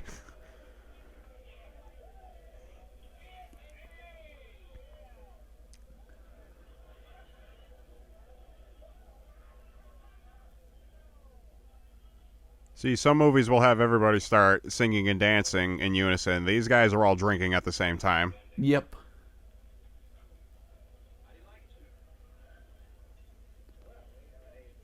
How's it taste, motherfucker?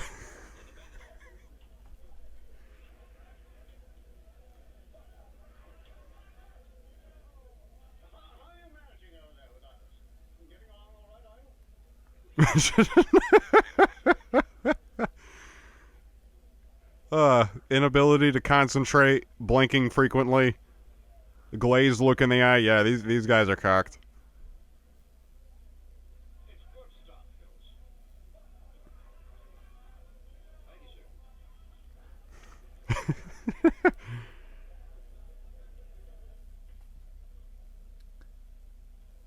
Makes a man really feel like he's free if he can get a bottle of suds. See? At I least that's knew my that this opinion, would sir. come back to bite them in the butt.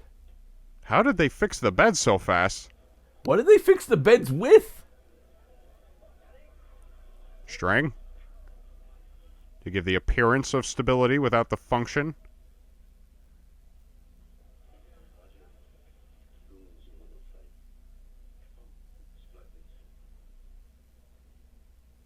Oh dear, no.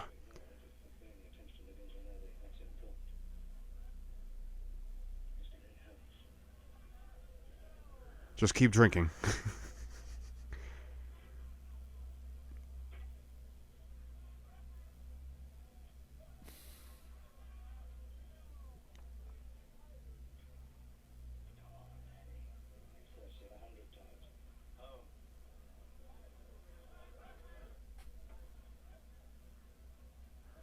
We haven't seen them search it 100 times, though. Well, that's why they showed us that example scene of them going through the beds, is they do that as routine practice. They don't have to keep showing us that they're doing it. It's just understood that they do it. Yeah.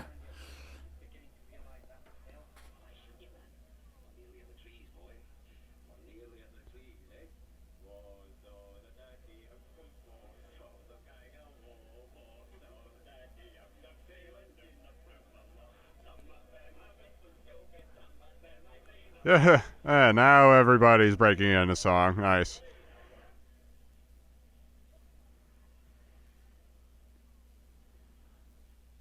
Dude, don't steal coffee from the prisoners. They'll notice. Oh, damn it all. Now they're gonna know we were in here. Oh no, this is when he discovers there's a hole underneath. Yep, because it's not splashing across the floor. Yep, and you can hear it dripping.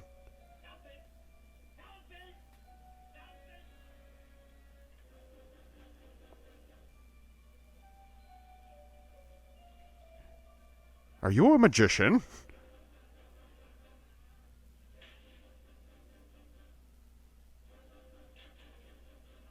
Oh, boys. Looks like our goose is cooked.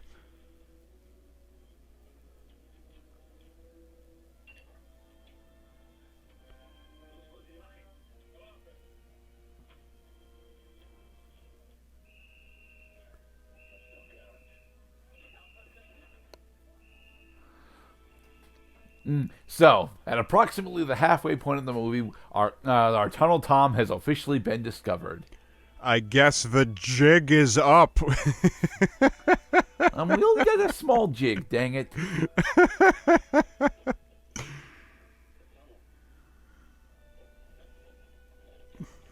No, don't worry, guys. There are two others. They only found one of them. Right? They're not going to find the other ones, right? Is this the checkmate foreshadowing that they had alluded to? Because now it looks like the game is up. All right, you gonna try and make it across the line of death?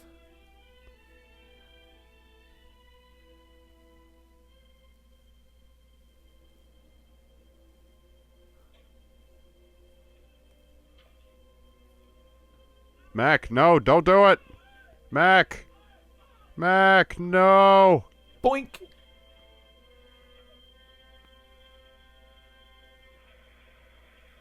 No.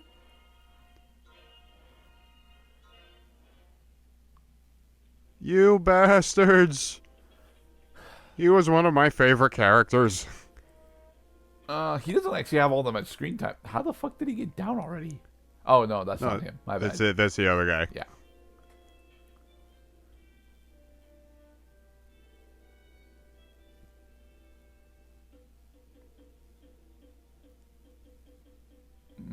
He doesn't actually have all that much screen time is the thing.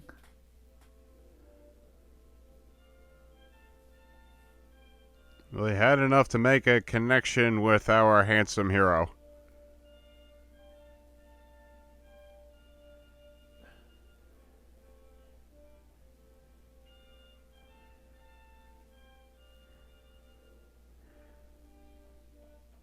Edwina.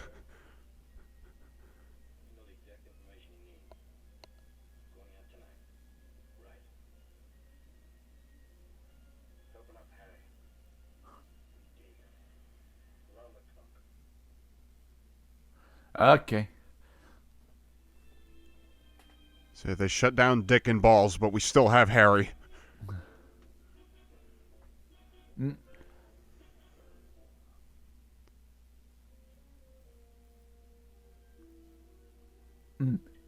Okay, so they did actually manage to make some wire snips. Snip, snip. But they found out the next day. Of course they did.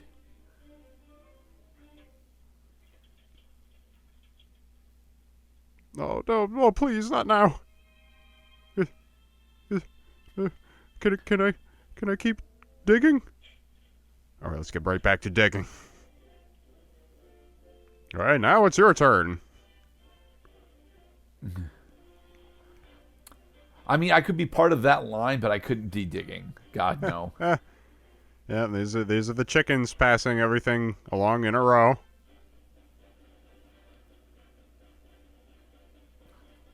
I still want to know where they got the metal rings in order to make the pump, damn it.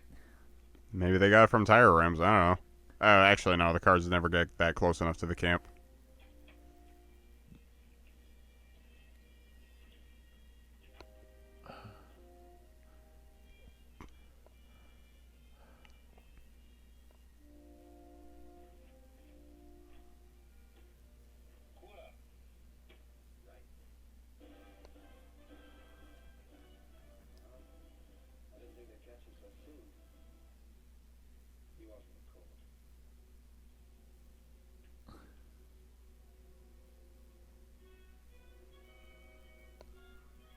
Yeah. He is officially officially sacrificing himself for the war for the escape effort. So. Did you have a lovely holiday? It's It was too many pine trees, honestly.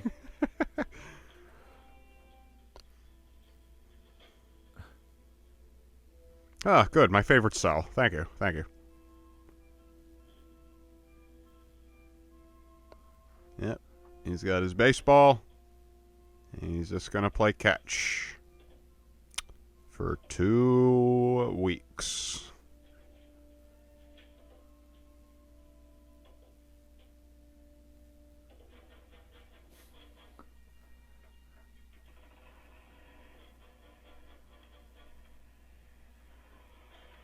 Ouch. Oh boy, he's a goner. He's not a goner.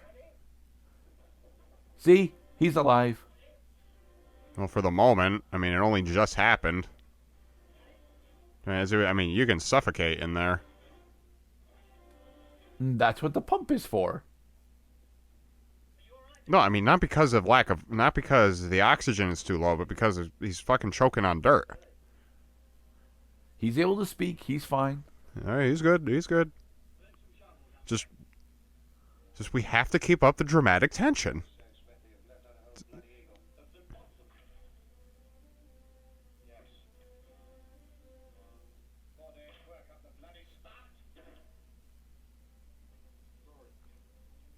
He fucked up the forgery.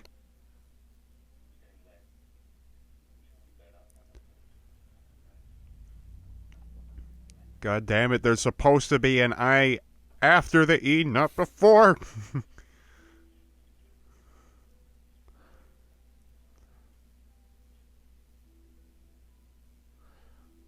Yes, I know. Passions are high, everybody. We have just witnessed the first death of the movie. Uh-oh. Wait, Boy, that was some really powerful shit that I drank. 2 days later, I'm still drunk.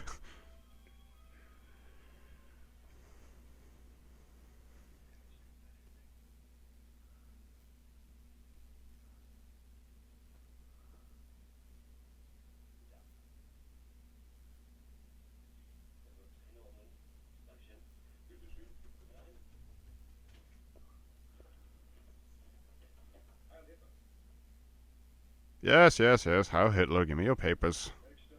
You silly person. Krakamuga?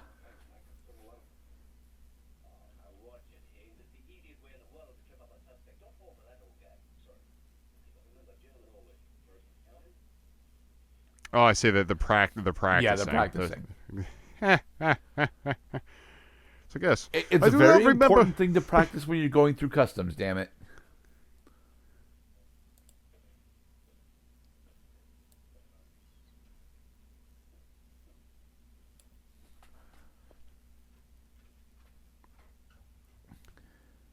Damn it, if I can hear it, they can hear it.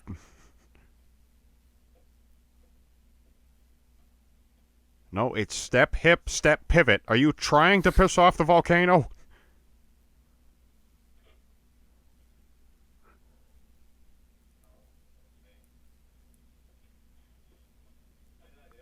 Ha, your disguise is perfect. You could have fooled me. I'm glad you told me who you were.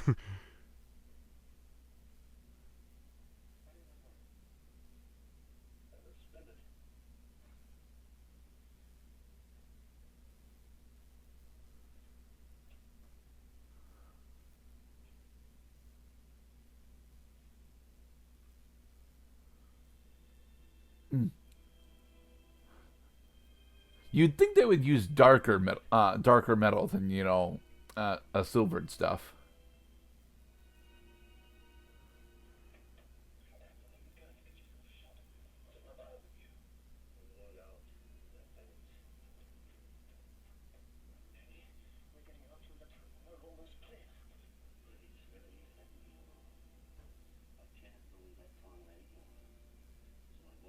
See, I thought that last time was the last time. Now it's looking at. I'd rather get shot than get crushed to death, or suffocating on dirt.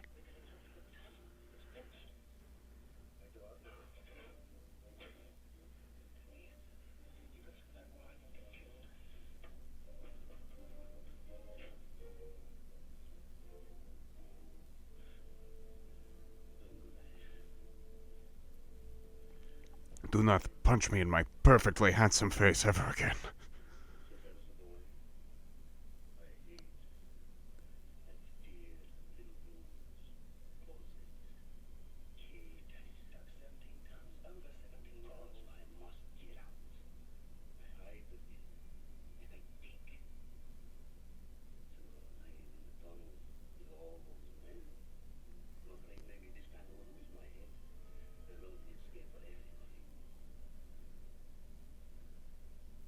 Claustrophobia sets in.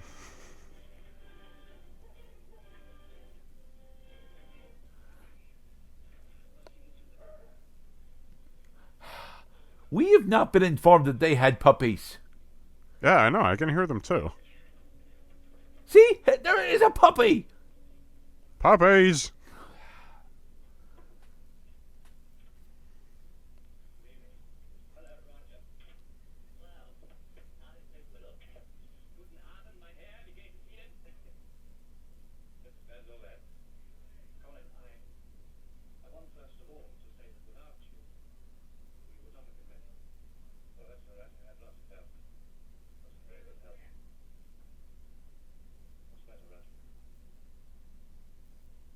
What's the matter, Roger? You have that look on your face like something's wrong, like you've had the entire movie.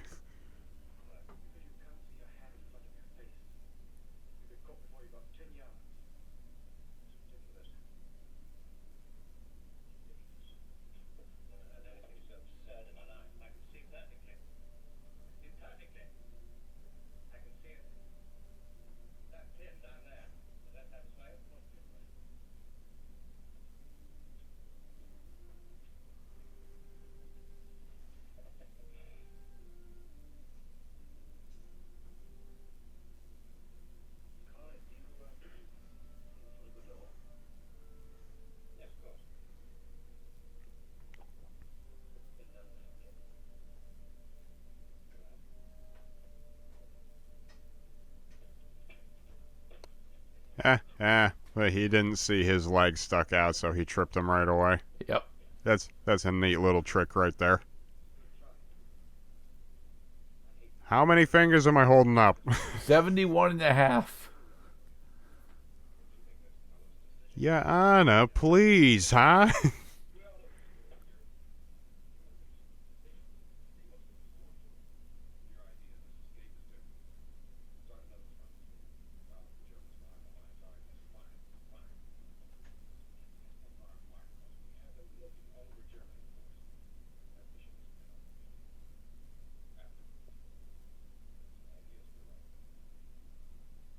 You know, you're gonna set up a little village. Swing sets made from underwear. We can't make swing sets out of underwear.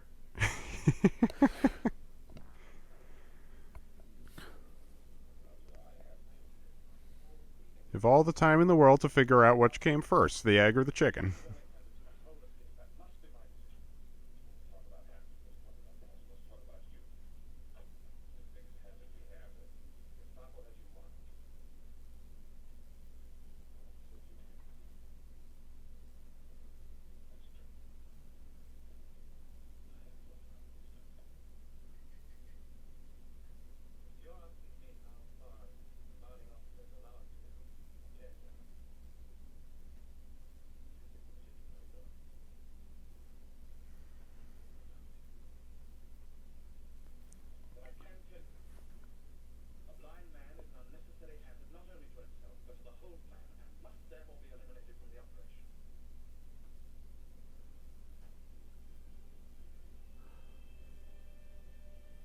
Well, he's only partially blind for one.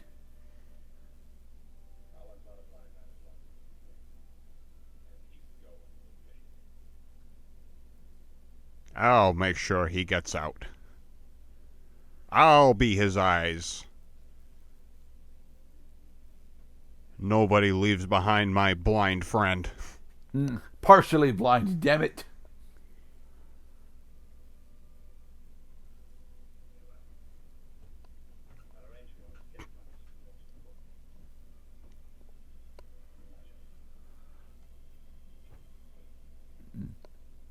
All right, we are coming up on our second intermission. Yeah, in about 30 seconds, we're going to have another intermission, the final intermission of the movie, actually.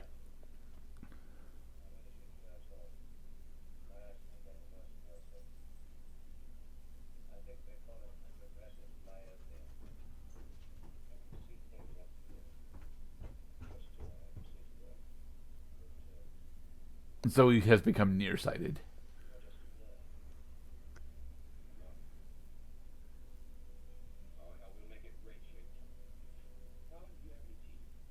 Oh, God, I wish I had your confidence. Okay, and at the conclusion of this scene, going into the next scene transition. Okay, same transition, and we're going to pause here while we're looking at our handsome young hero who just finished playing another rousing game of catch with himself in solitary. We're finally having things fucking happen in this movie. We're seeing plans get executed. We're seeing the result of resource gathering, and we're seeing the consequences of the resource gathering. We're seeing plans getting executed, and we're seeing men getting executed. That was a whole 20 minutes ago. I don't count that anymore. Don't count that anymore. I'm sure it's weighing heavily on the conscience of our hero while he holds his temple in his right hand. Yeah. That goddammit, lives are at stake here. They're not fucking around. This is not just a simulation. They will kill in order to stop people from escaping from this prison. If it gets bad enough. Yes, I like where this is going. That the joyous music, even more specifically the contrast where everybody was singing and dancing on the 4th of July drinking moonshine, and now the movie has hit some of the darkest tones yet during Mac's execution scene, dude getting claustrophobia in the tunnel, and It wasn't now mass execution. It was one dude. We got a lot of new elements that are casting doubt on the operation, because that it can be the very last thing that can kill the willfulness of a person to carry out a plan is sincere, reasonable doubt. And as far as the timeline goes for this movie, they've been in here for at least 2 months now. Oh, I'd say at least 4 weeks. It's been more than that. This is his third stay in the cooler, and they stay in the cooler for 2 weeks each. So, And not to mention that they needed an abundance of time in order to start digging the tunnels and move the dirt and other crap. yep. So we are approaching the final leg of the movie, and they got a lot riding on this. A lot of know-how and expertise, but all about to be potentially extinguished by a Nazi MP40. So when we come back from our second intermission, we are going to proceed from this latest scene of finding our hero in the solitary confinement with the baseball glove near the bottom in the left corner. And we will go from there. Yep. And we're back from our second and final intermission, going through the Great Escape, or commentary, where we had left off and where we're going to pick up. We are back in solitary with what's-his-name, the baseball glove, now thoroughly dismissed. He's done playing catch with himself. Now, there's a lot on this fellow's mind. There's Mac, the death of Mac. The people getting claustrophobic when they're supposed to be going through a tunnel, which is a mighty inconvenience. And, of course, blind man who insists he can see. Well, honestly, he's only aware of one of those three, so. But one is enough. It is. All right, we ready? Yeah, I'm ready. So where we are picking things back up, we aim to have transitions. We aim to have intermissions, and so that we'll pick up not before the scene transition, but the transition is now fully complete. Previous shot is peeled away. So again, we're starting in solitary, and we will go through the rest of the movie from here. All right, then. And we get to finally see the Great Escape. Which is going to be less than 250 dudes, but only slightly less. Well, 249 now.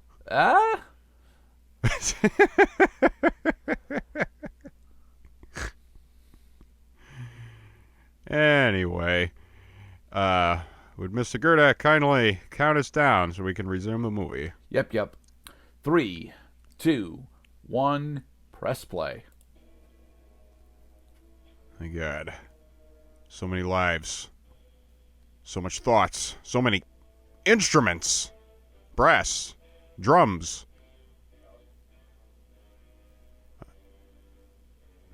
I thought I heard the horn section coming to see me.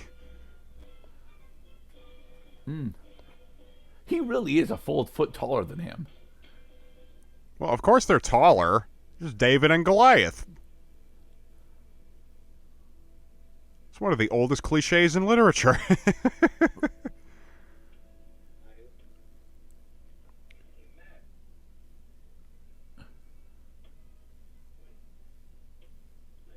Hill, that's his name. I think they've only said their names like a whole bunch of times now.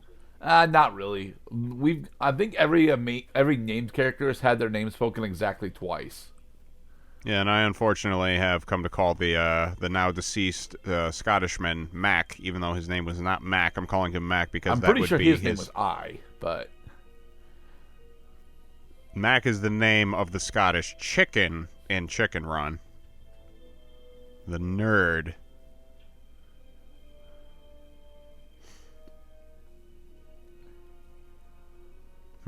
I need my thinking lights.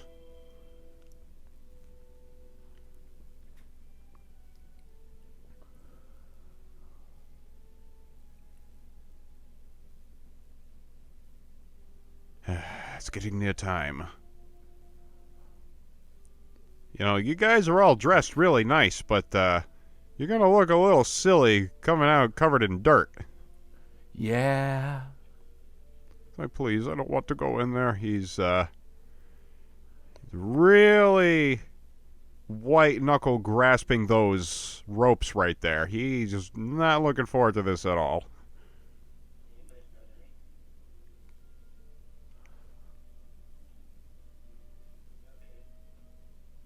Oh, Danny boy, the tunnel will collapse overhead.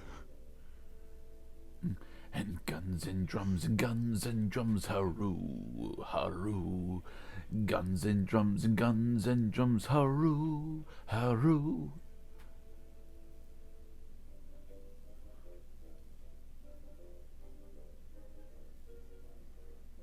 Spread the word, Mac. Meeting tonight in Hut 17.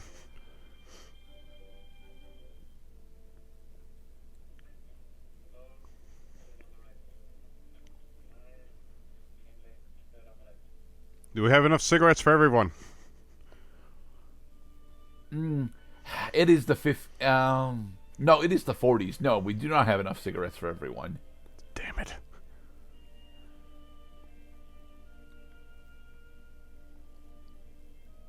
That's another thing. No, These bunks are actually really fucking small for them.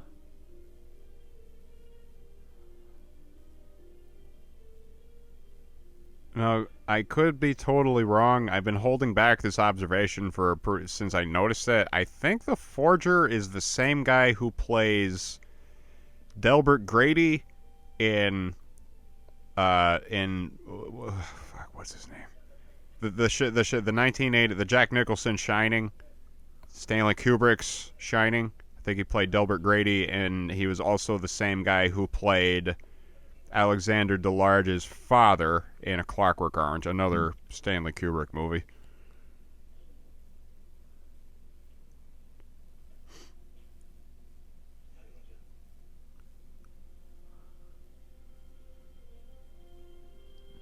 Yes, time. Time is always against us, gentlemen. We'll show these German chaps this is what we're made of, eh?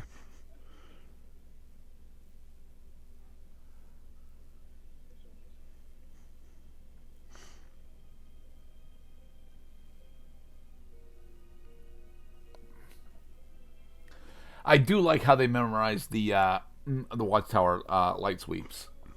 A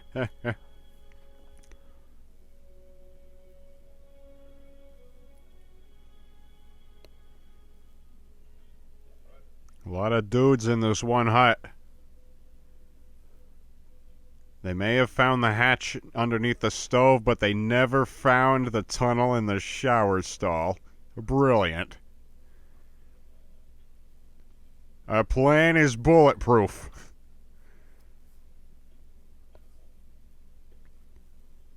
Now, how's the guy pumping oxygen supposed to get out?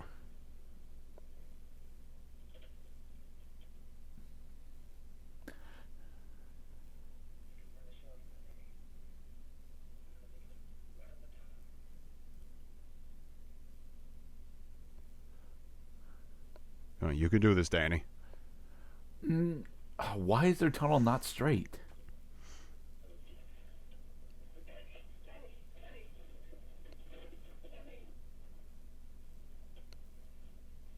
Danny, you're gonna fuck it all up, Danny. No. Danny? Come back here, Danny. Squeaky, squeaky, squeaky, squeaky, squeaky, squeaky. Thankfully squeaky, not. Squeaky. Alright, now that was the first one. Now here comes the second one. Ding ding. And pull. What the fuck?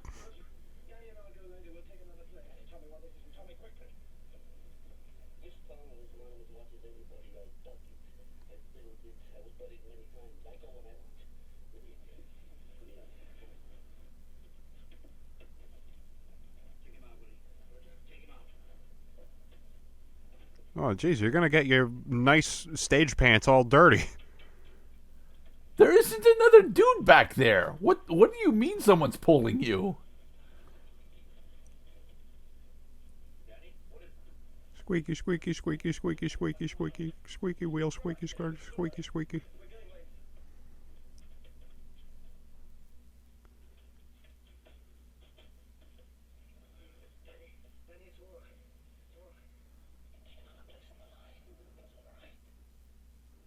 Danny, calm yourself.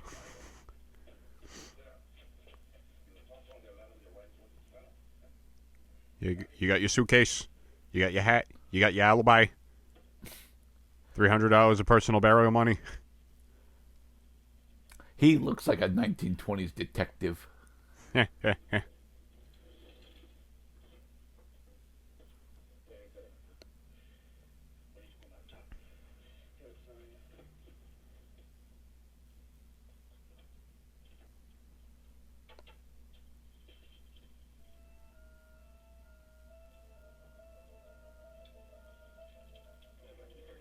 How do they hear it from such a distance?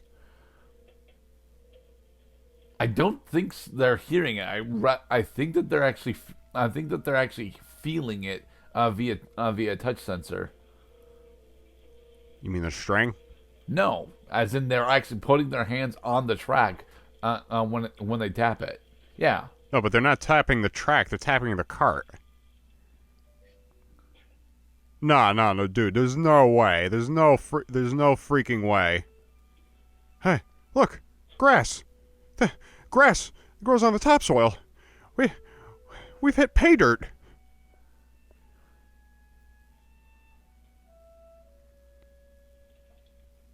And so, like oh, we are barely past the gate.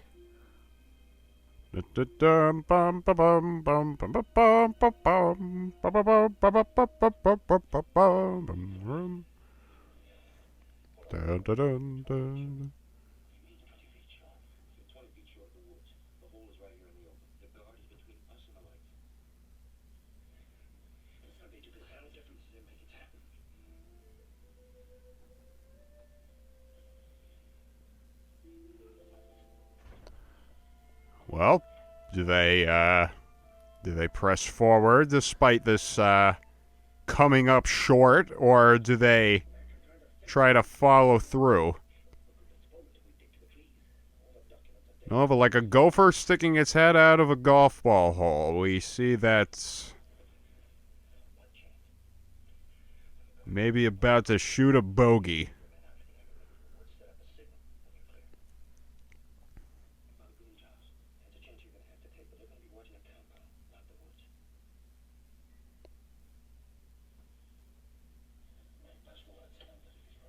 Come on, we got this. Smile. Smile.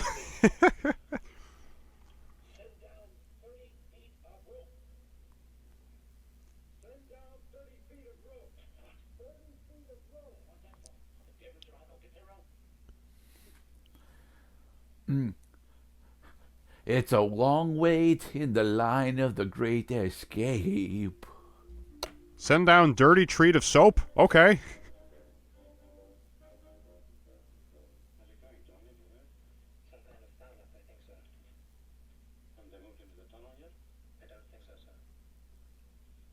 Huh, foul up.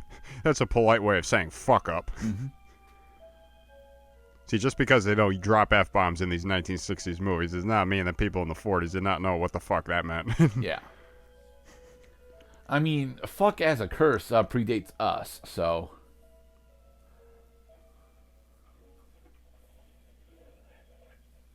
Actually has a Germanic root in the word freakin, which means to strike. As we found in this wonderful language of English of ours, fuck has many useful applications. It can be used as almost every word in the sentence. Fuck the fucking fuckers. The history of the F word. One of the internet's oldest meme videos. I do like exploring internet archive history, man. Lots of really cool shit. I can't understand this fucking question.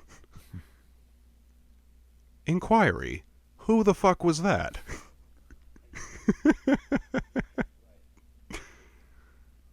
Say it loudly and proudly. Fuck you. I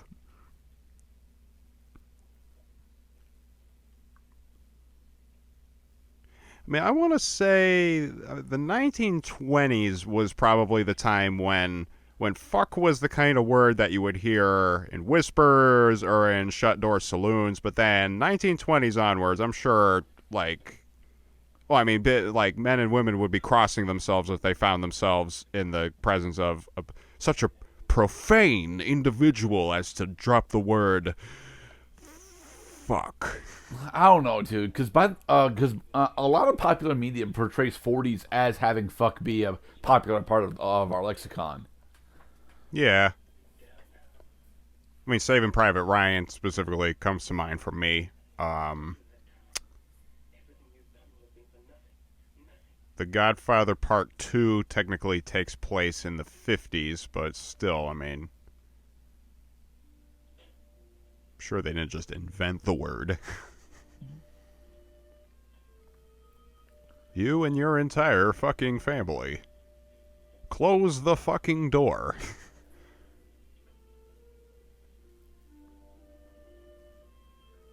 Danny is giving it another shot. With the support and encouragement of his comrades.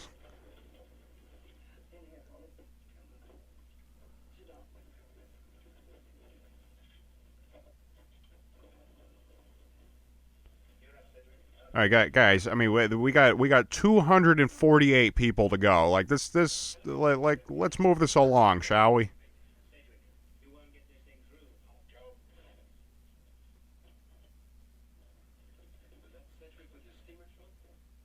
Nobody makes fun of my suitcase.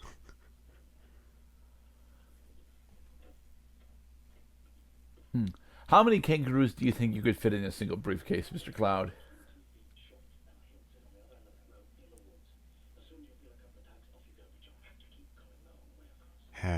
Tough question, Mr. Gerda. Tough question.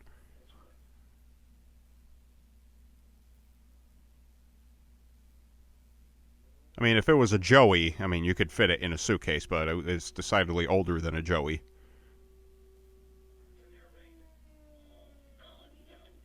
Oh.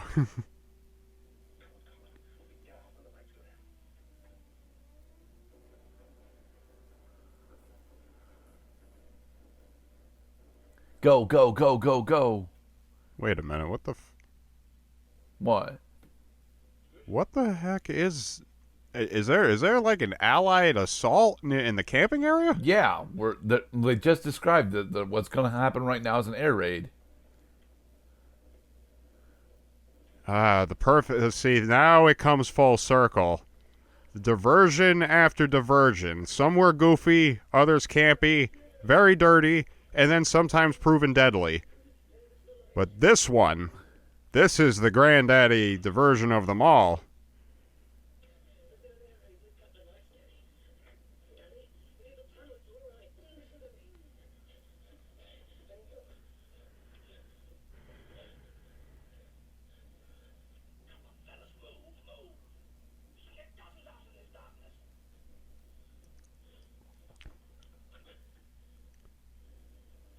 Danny, come on, you're holding up the show.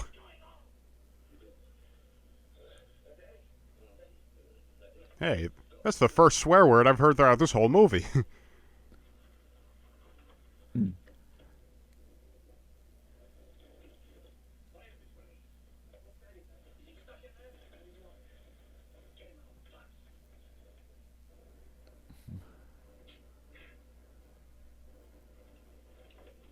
Hey, Danny. Going. Yeah, Danny made it. Aw, thank God. He overcame his fear. Now let's get the fuck out of here. Whoosh! To the trees.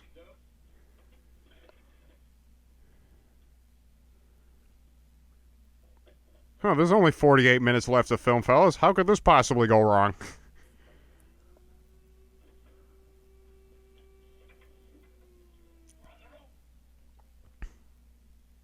They turn the lights back on. The air raid's over. It seems that their window of opportunity has become shut.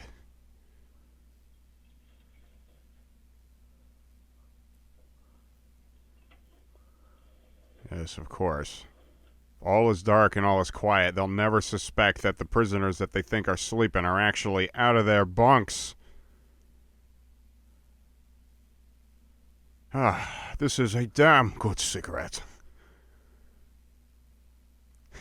And they say, on the subject of casting doubt on whether things are going to go smoothly, see, man with gigantic suitcase did actually get his suitcase out. Yeah, he didn't even have any real problems with it. What the hell was there worry about that? Worry.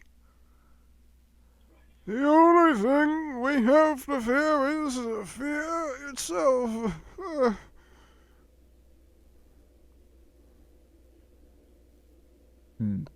And go. Now we see that escape procedures do not necessarily discriminate on the basis of the size of one's suitcase. You, sir, have wrapped your belongings in paper and string. You have no chance whatsoever.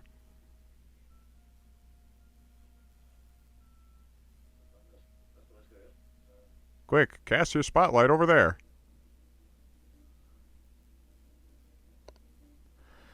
So what, we got like 20 people out?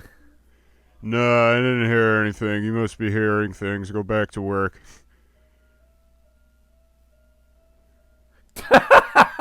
Bullshit. What, they got flashlights? No. I'm not calling bullshit on the flashlight, but if you saw it, the actor is literally 2 feet about. The actor is literally 2 feet away from him. Yeah? You've seen the ghillie suit mission in Call of Duty. I mean, he's not wearing a disguise. He's looking into the distance, not on the ground. Oh, let's hope he doesn't fall in the hole they made. That would be funny. You might want to wait a second there, bub. Yep.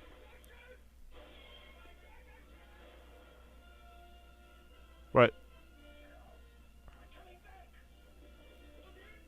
Bum ba bum bum ba.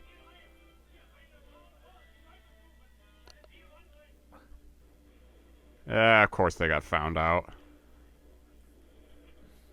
Hey, everybody out, everybody out. Yeah, come on.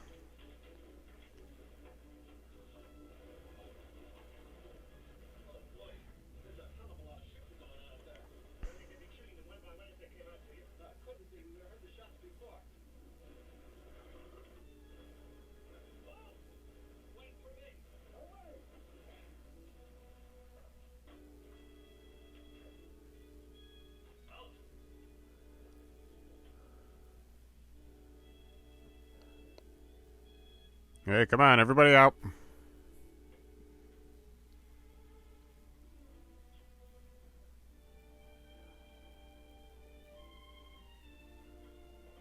quite a good amount of physicality. You see, it takes a fit young man in order to lift himself out of the hole. Yep. Sorry.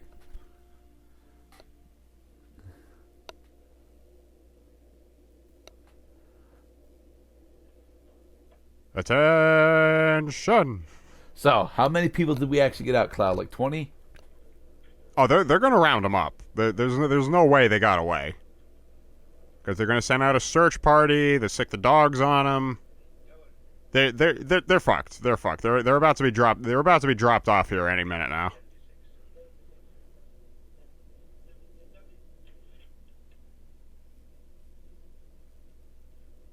$17.76.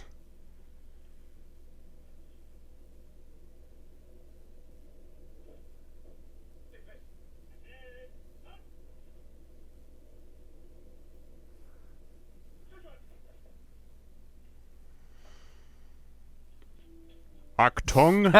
They got out. Like I said. Oh, finally, a scene other than the camp. Yeah. It's a railway station.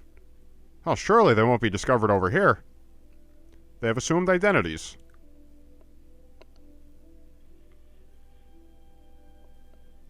You look suspiciously like the men in the photograph I'm just reading here.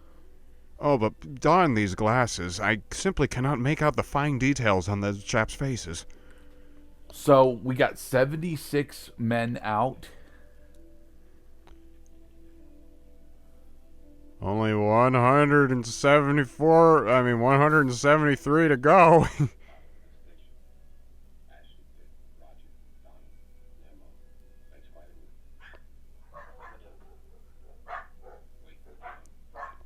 Yeah, I know, guys. Don't you realize the dogs are after you?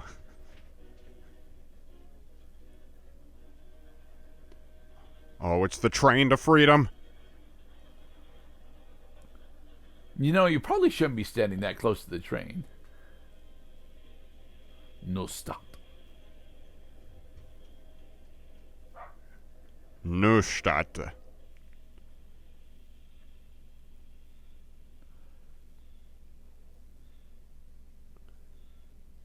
Was that a director cameo in the window?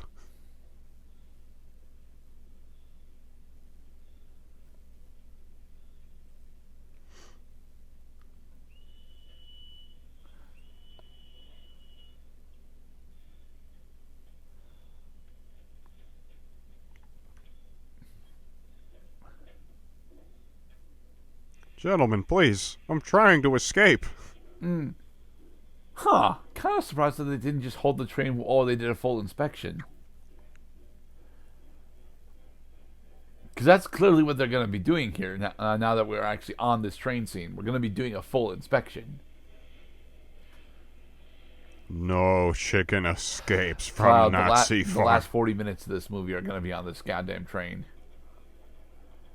What? Are you saying that from experience, or are you just guessing? Because popular media has ingrained in me the importance of close quarters train scenes. Getting a little claustrophobic in here.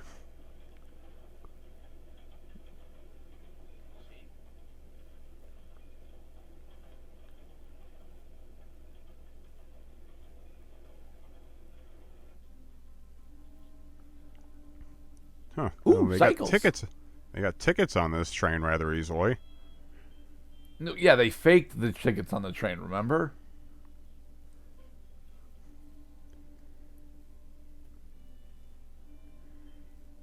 So this is what it's like on the outside, huh? Trees. Well-secured bicycles. Warm hats. He still has the wire cutters. And for the record, wire cutters wouldn't actually break through that, so...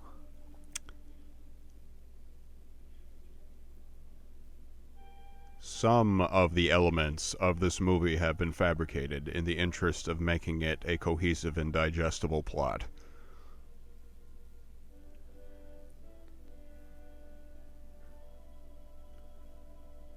I'm the kind of guy who can't settle down.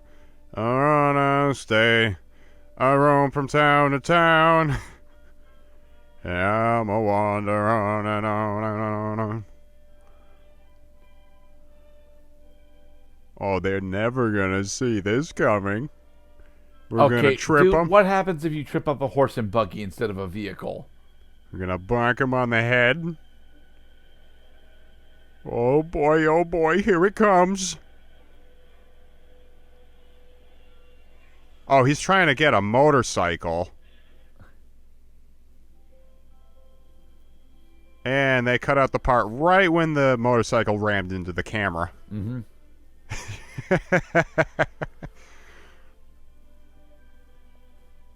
And I see Boat! that they had successfully recovered the footage. We're gonna steal us a boat. Planes, trains, and automobiles. That's another movie I've never actually seen. You want to hurt me, huh? Go on and take a shot. I'm an easy target.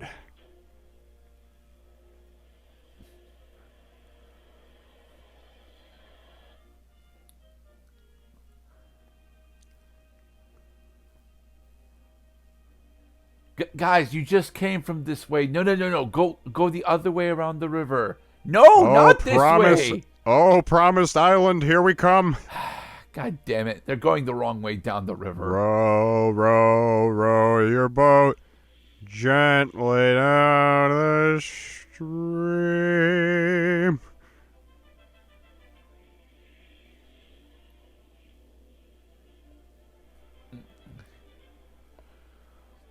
Dude, if you're going to such a small village, they're going to notice that you have a motorcycle, okay? There's like 4 motorcycles in total in that entire village. Yeah, that's a very good motorcycle, yeah.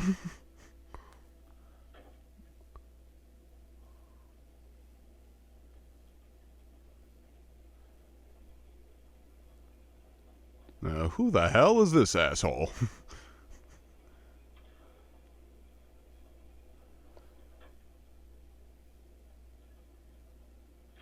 Oh, look, a woman's.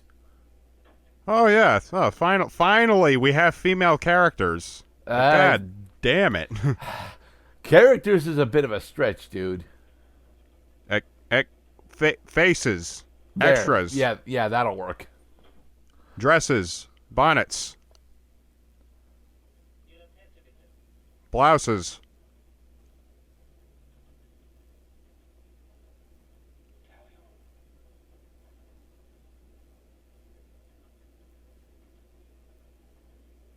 So now we see why the grass is always greener. It's because the ladies were watering it.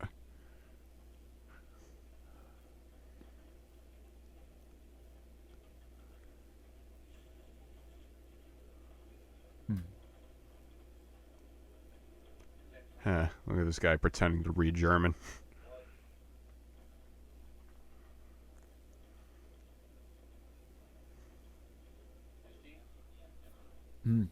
Hey, the forgeries worked. Woohoo!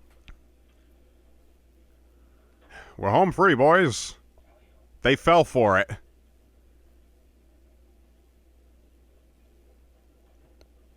Tally ho. That's an American.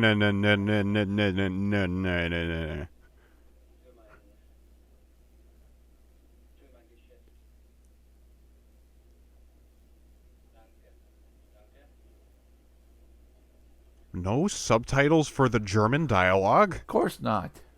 Of course, they're using contextual clues in order for us to ascertain what it is they're saying.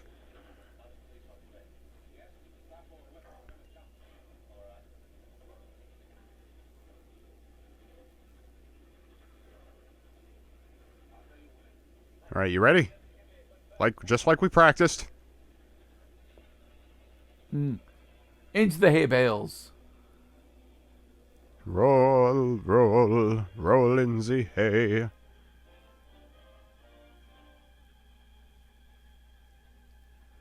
Okay, then. And so they have made their great escape. Wasn't it great? Not really. I mean, they threw their documents away, so...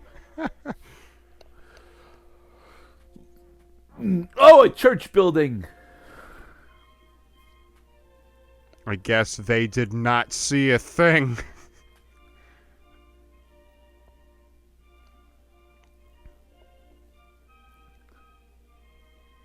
Cycling in the countryside.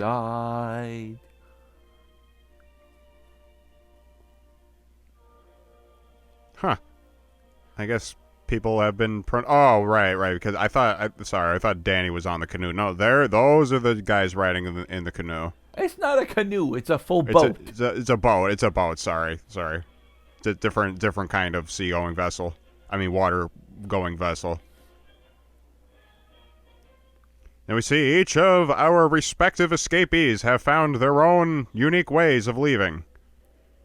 Motorcycles, bicycles, trucks, trains, hay bales, tumbles over.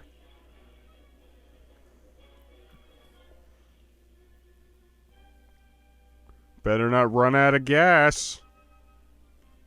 Or run out of cycle power.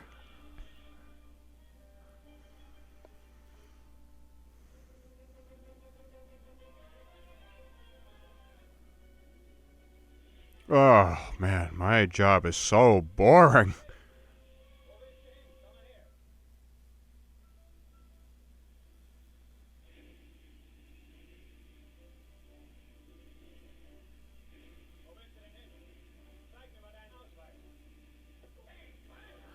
Dude!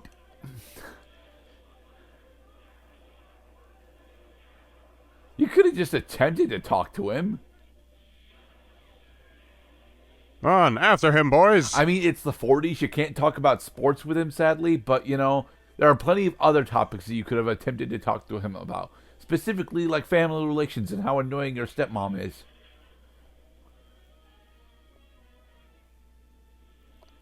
How do you think all the German competitors did during the 1933 Olympics, hosted in Berlin?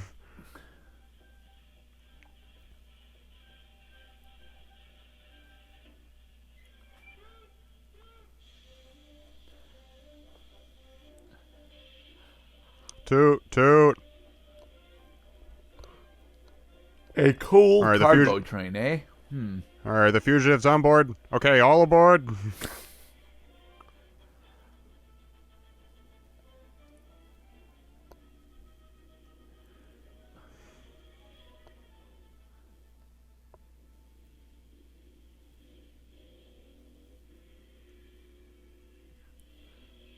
Why are you going back?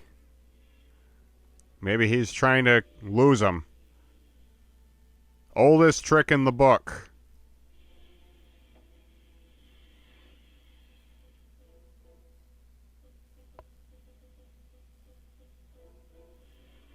Are you trying to find the weak spot in the barn? Yes, the barn. This very specific one. They were talking about it.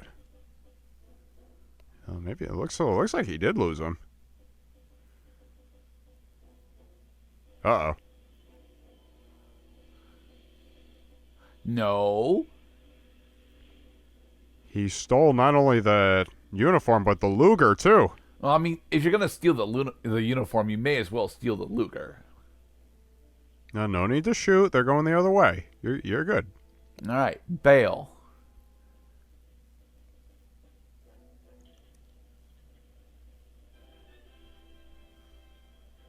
And you thought the rest of the movie was taking place on the train. It is taking place on the train.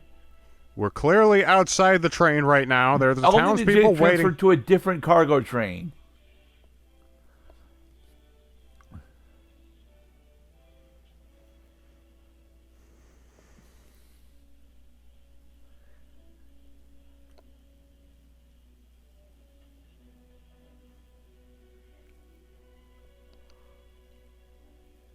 Conspicuously few men pretending to be women.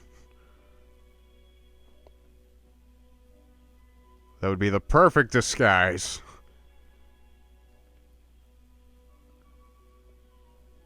So what kind of vouchers are they giving out at the end of their train ride? Cookies, strudel.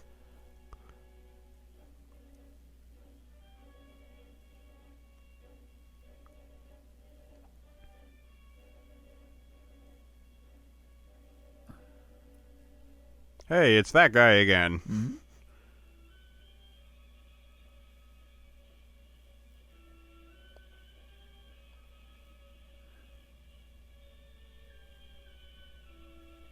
Documents.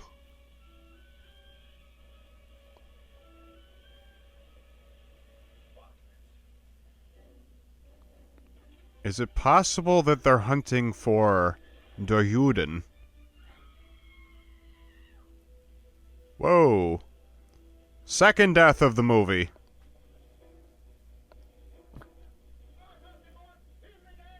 Yes, the perfect diversion. Now we can make our escape.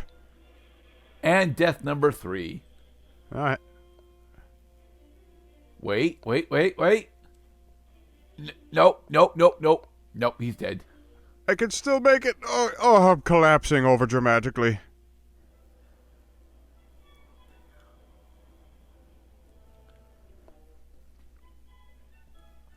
People are dying left and right. Bum, bum, bum. Not bum, left and bum. right. Oh, okay, maybe left and right. Their blood is on the soil as we make a happy escape. Bum, bum.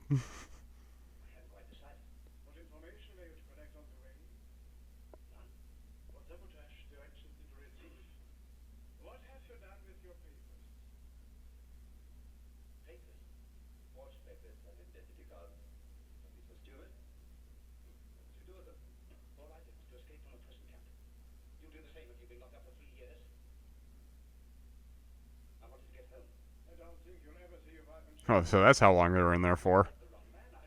Well, thank you, exposition writers, for giving us a clue as to how long they were in there. We have not seen any dates in this movie. But I see that the war is still going on. So what the hell?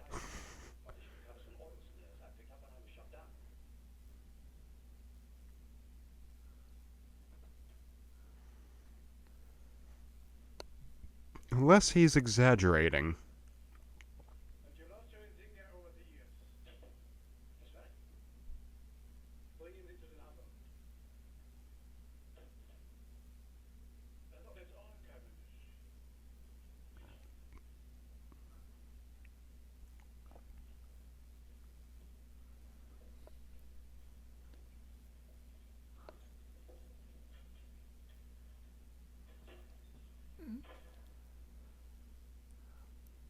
Heh. He thought, oh shit, they got everybody.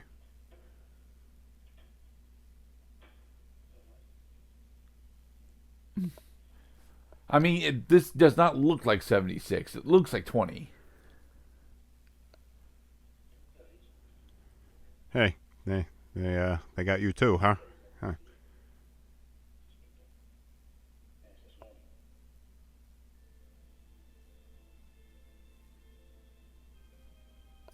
Yeah, that means they're gonna get just about everybody at this rate. Are they going to commandeer a tank? Oh no, they're going to try and commandeer the Luftwaffe planes. Do it.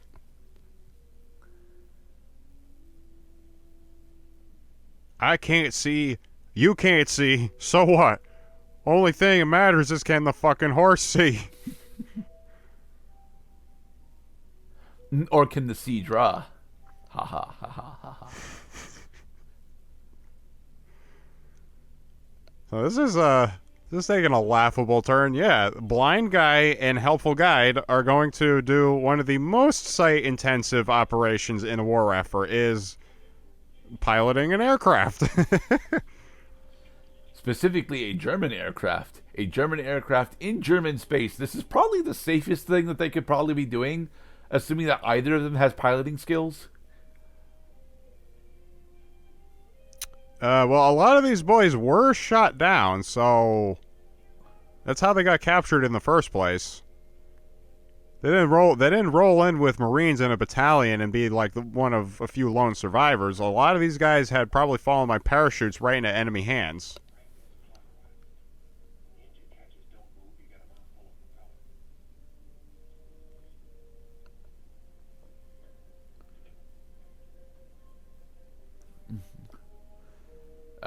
You're in his seat.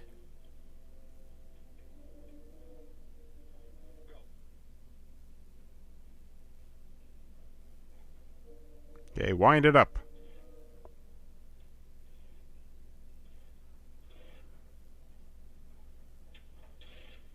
You have not been cleared for takeoff. What is the meaning of this? Okay. All right, come on. Into the passenger seat. Yes, I know it's a one-seater. Comfy. And away we go. Pull back, pull back, pull back. Yep. Continue to pull. Yay! Way. All right, so when we start flying over British airspace, they're going to get shot down by flat cannons, right? Ha ha ha ha ha.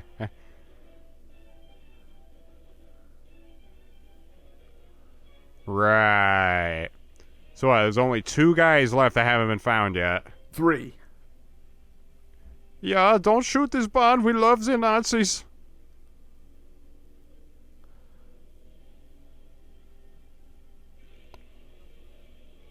Trapped. Trapped like rats. Bullshit, I'm on a motorcycle that can actually do cross-country terrain stuff, so... Now you see where Steven Spielberg got his inspiration for the Nazis' inability to hit Indiana Jones.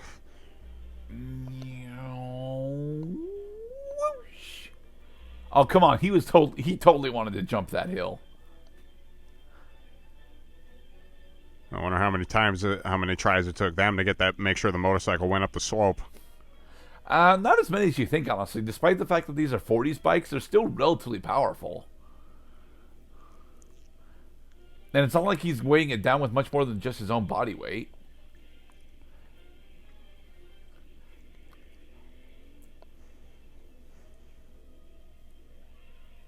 Huh. Looks like Hill is on a hill.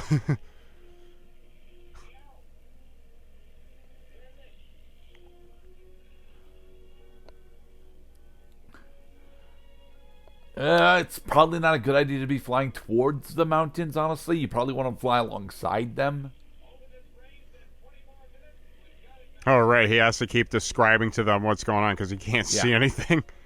No, they're church building. La la la la la. They're very clearly on the ground in that shot. Yeah, they're on the ground in that shot. For sure. Oh no. Something is the matter. How unexpected.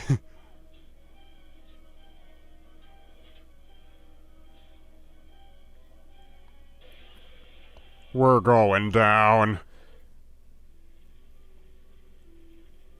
Quickly, quickly. Escape, escape.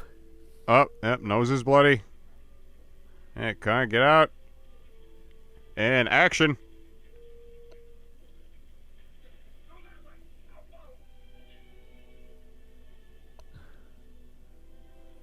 Hasn't been a lot of blood in this movie, and now because of the impact trauma, their guy is suffering from a bloody nose.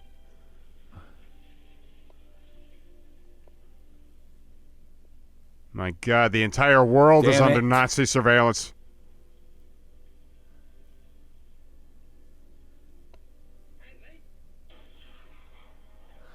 Death number the 4th. No, not blind man. He didn't see it coming.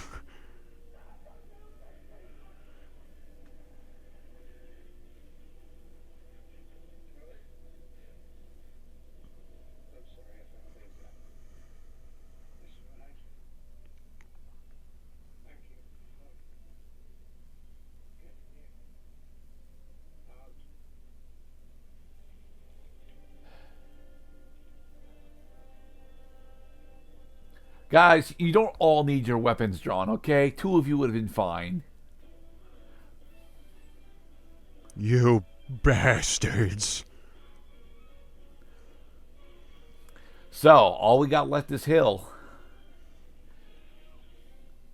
No, did they catch the boat, guys? I think it's implied that they did.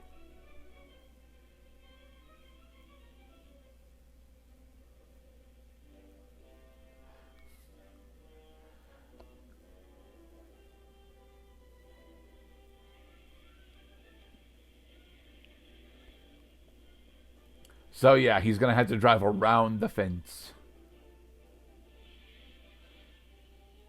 No, seriously, dude. Still, go through the fence. No, he's blocked. Yeah, Go but back he's the not- other way. But he's not blocked entirely. He could actually drive around this fence.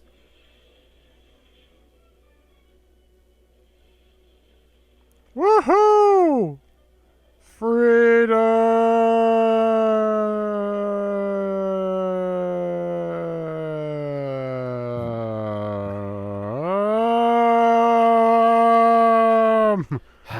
And so Hill has been captured.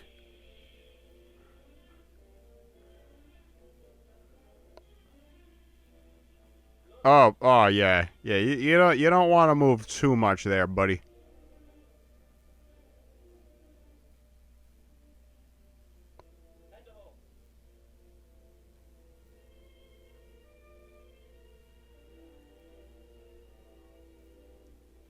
My shirt.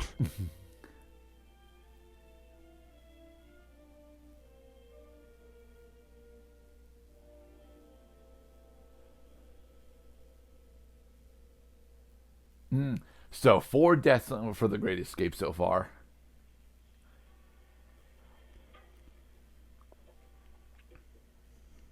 Although that's still, if the numbers that we interpreted are correct, that still means that they got 72 out. No, the rest of them ended up in jail. Right. So none of them got out so far. I want my money back. I wanted to see the Great Escape, not the Great Letdown.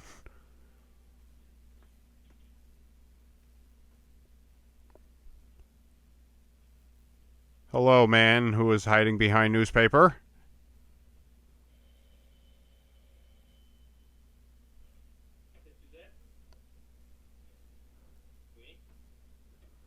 Ha! We are in France.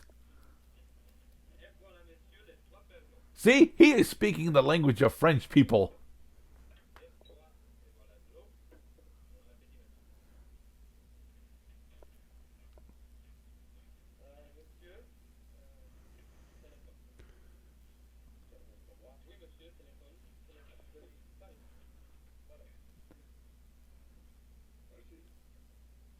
Yeah, oui, téléphone. Merci.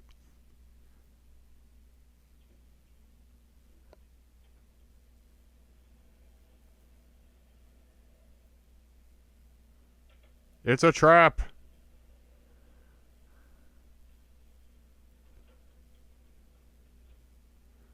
Guy's about to be taken out like Sonny Corleone.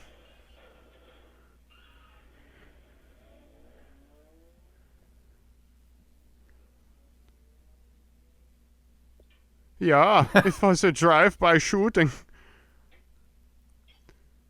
Very good, everyone. Very good. We lived. Ha ha. Cheers.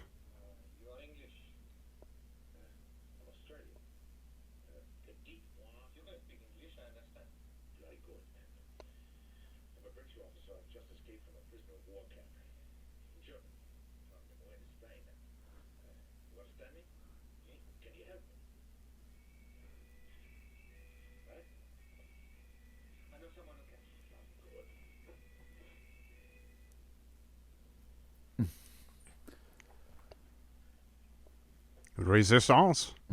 Ha ha ha. Well, that's good. Some more, really bringing in the full context of World War II is, it's a world war. More than just Scottish, American, British, Australian, German, French, Swiss, Spanish. Actually, no, that's right. The Spanish were not. They were actually not participants in the World War. They were embroiled in their own civil war. That was a major plot point in Pan's Labyrinth.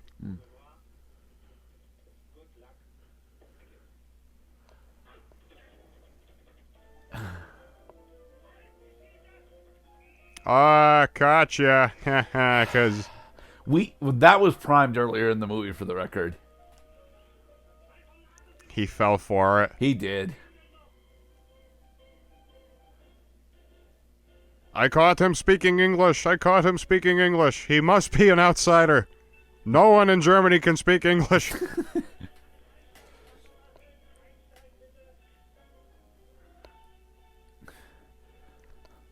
Hide the post-it note. Hide the post-it note. Yay! Oh, damn it. Post-it note is closed. Why must every door be locked? Because it's a Resident Evil game all of a sudden. Cyclists!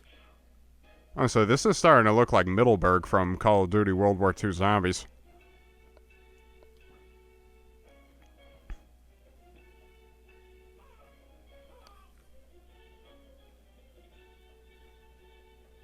And this is the part where everybody just starts running for their lives.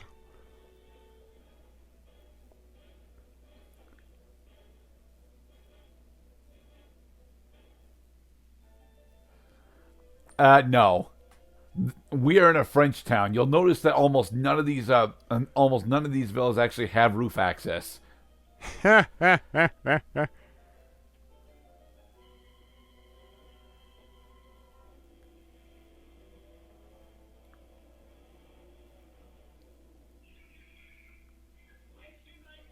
Do do do do do do do. Oh, my hair, oh the time. Oh, do do do do do do.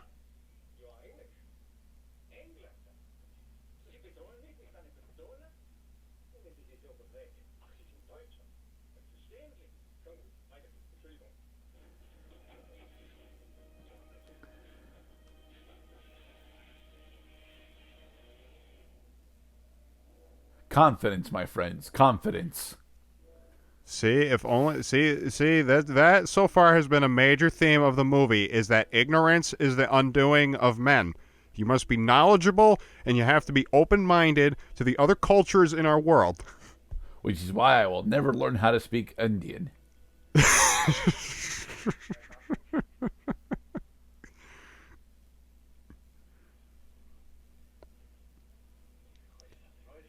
Oh dear Lord, somebody recognized him.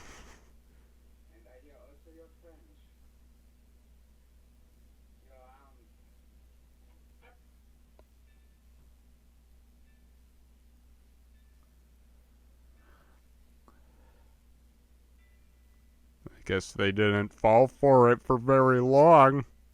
Say, they did the old, hey, wait a minute. German with a French accent, huh? Which of course means that they are not pure Aryan, which is a problem. You see, that was a plot point in *Inglourious Bastards*, was that an English-speaking officer was speaking German, but they caught his funny accent, and they could not play and his way of saying three.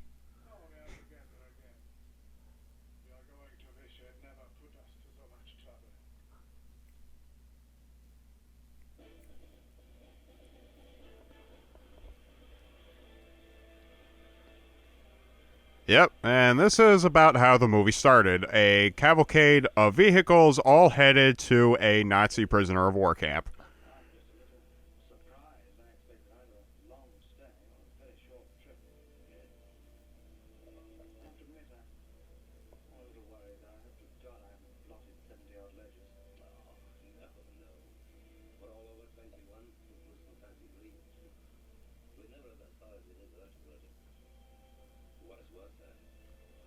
Huh, come on, guys. They're not going to kill us now. Right?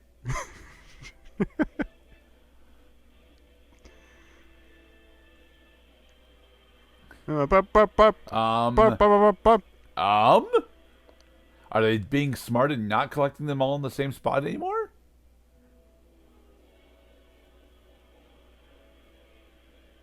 Or are we actually going to go do death by firing squad?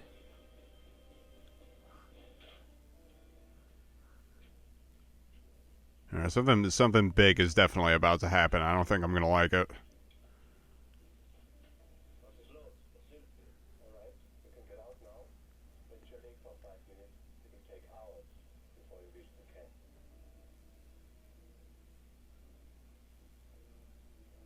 Not the camp.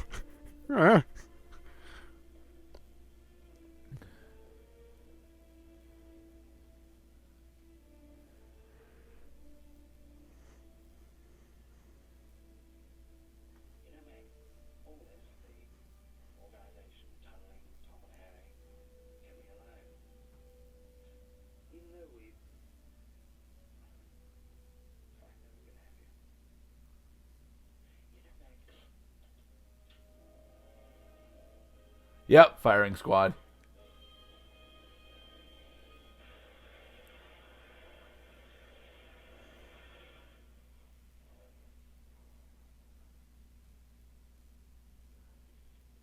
Off-screen deaths.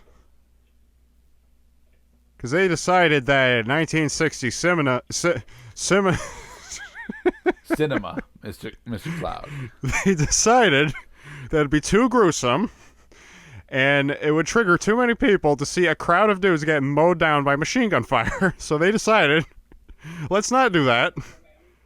And instead have a distance shot of the three guys who were watching.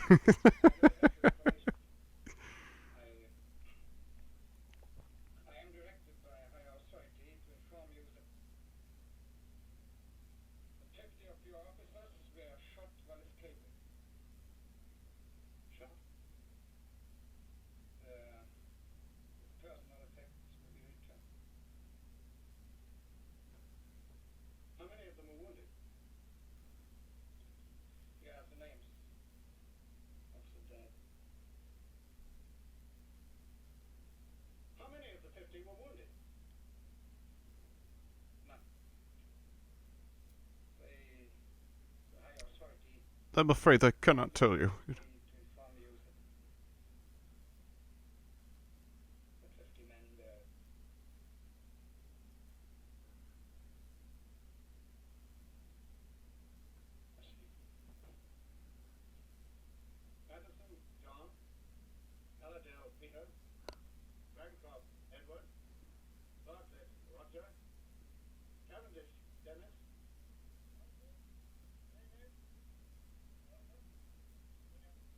These are the names of the men who you will remember for the remainder of your stay in this camp. They did make it out with the boat.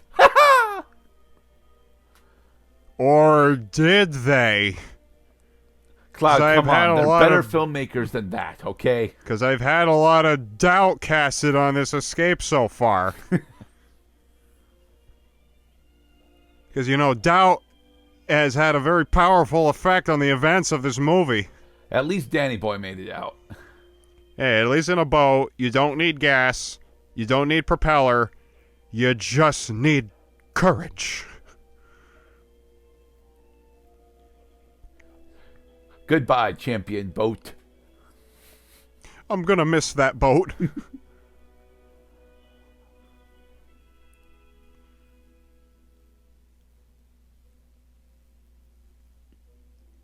Well, is it everything you dreamed of, Ginger? No. It's better. So, out of the 76 men that officially escaped, only three made it. Only three made it out of Germany. Oh, I get it. Because look at that. 3 dudes escaped. And how many words are in the title of the movie, Mr. Gurdat? It's 3.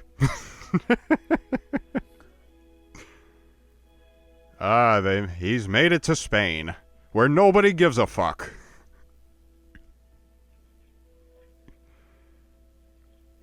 As for the rest of you sorry bastards, looks like you're just gonna have to wait till the end of the war.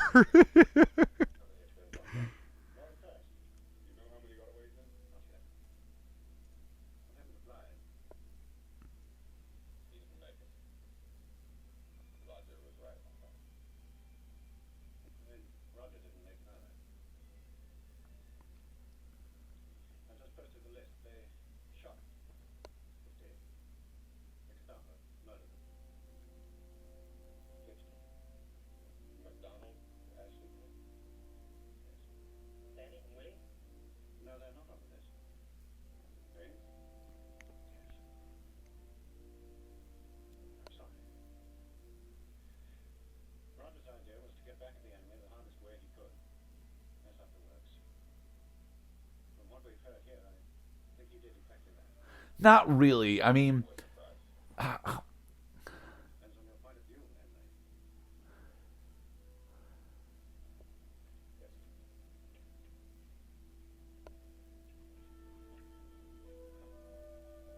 and yeah, this are the remaining 23. Okay.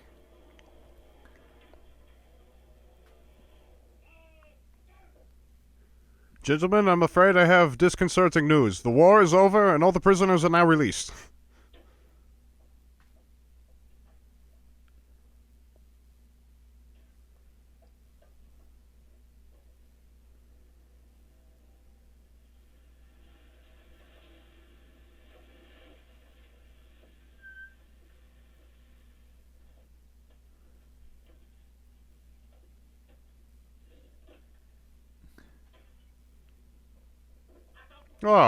Oh, hey there, boys.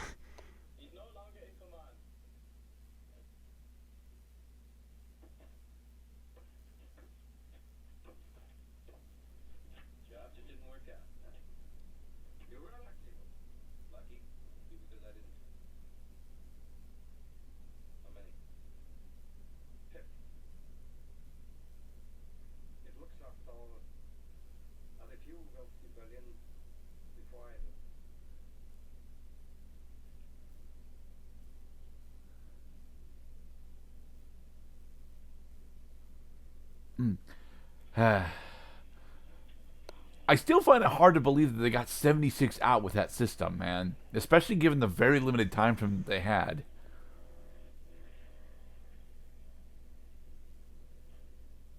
But did they really escape, though?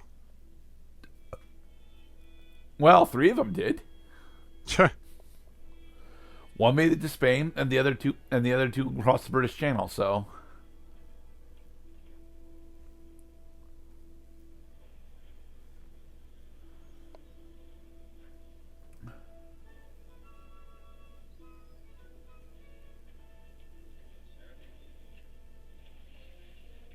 Or is Hill the 4th guy to get out?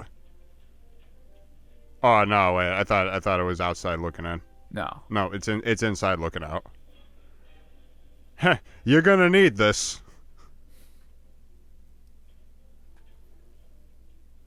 Da-da, ba-ba-ba-ba-ba. Time to play some more catch. Bum.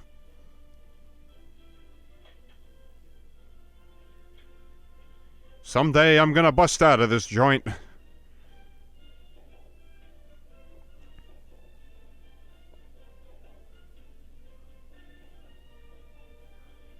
This picture is dedicated to the 50. Okay. And with that, we have finally made it over to the end of The Great Escape. My God, this movie is fucking long. Yeah, it's up there. It's up there, but it told a story and it stuck to it. But honestly, it was more enjoyable than I thought it would be. Just slightly, though, to be perfectly honest, because we have a lot of fucking dead space in this movie. What did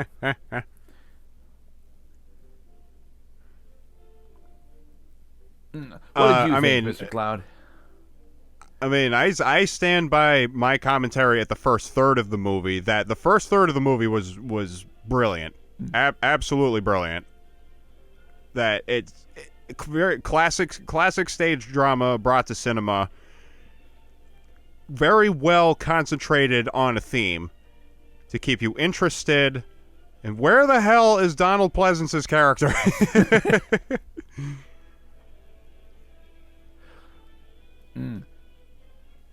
I enjoyed this movie very much. I think I have a sensibility for older cinema that it can hold my attention. Like, I understand that there's a lot of benefits to be had from older cinema, but pretty much anything made before 1970, I have problems sitting through. Before 1970, that's the cutoff point. It really is, because I can still very easily sit through the entirety of Hobbit 78, and it's not just nostalgia for Hobbit 78, honestly. Although it is a large portion of it is nostalgia, I honestly think that Hobbit 78 is just a really good and entertaining kids movie to watch. What should be a draw for these older films is the purpose. Yes, purpose is the word I was looking for. The purpose of this movie, as it had let us know in the ending credits, is it's based on a true story, dedicated to the memories of men who lost their lives so that at least somebody made it out. And 3, they did. actually. But it took a great sacrifice. And then in the midst of all this, there is still the hope that someday they're going to bust out of that place. And they do eventually, but unfortunately, they have to wait until the end of the war. That's why Which they're is alive only a few at the months end. away, because they were in July / end of July / early August when the events of the final act of this movie take place. It's going to be a cold, cold winter. What is it? VJ VJ Day. I think VJ Day is December 14th, isn't it? No. Victory in Japan Day, as in the third day after the United States dropped bombs on Hiroshima and Nagasaki. Yeah. That's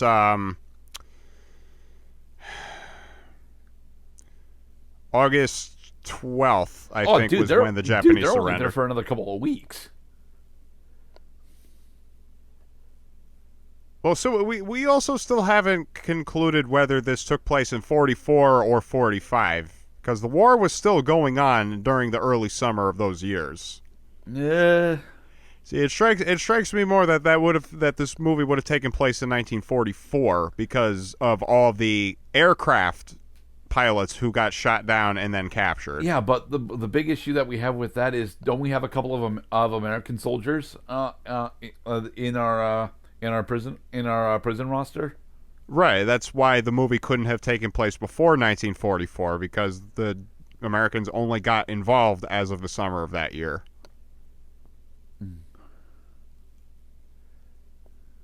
So, again, on the whole, I enjoyed this movie very much. I like the little gags. It definitely made me laugh at a lot of parts. As tragic as it is that men did actually lose their lives during this escape attempt, that it keeps a hopeful message.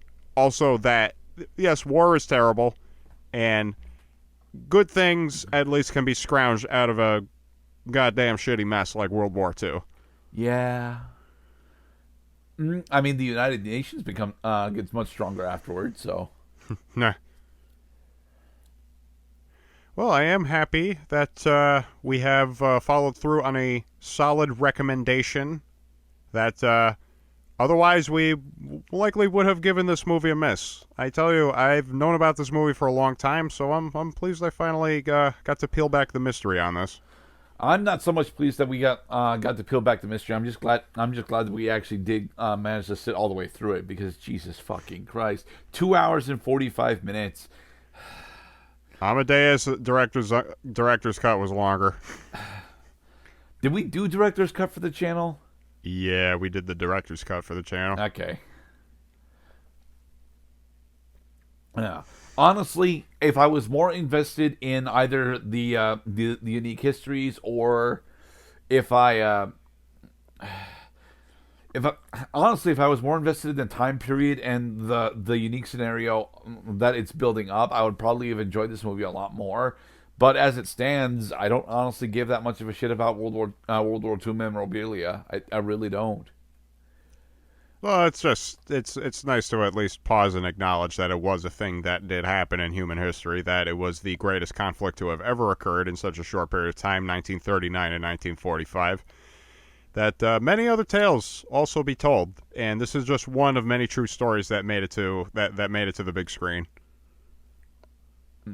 All right, and with that ends our movie commentary on The Great Escape from 1960 some shit. Look, it is a good movie, all right. I'm not gonna disparage anyone who thinks that it is who thinks that it is a great movie. I do not think it is a great movie, but you are more than welcome to have that opinion. I think it's a good movie. It has relatively interesting character interactions, and the premise is solid, if extremely stupid. But there is so much fucking dead space in this movie. I think it's a story worth telling that was well told. Yes, those are the things that definitely is. And with that, be safe, everybody. Thank you all for watching, everyone.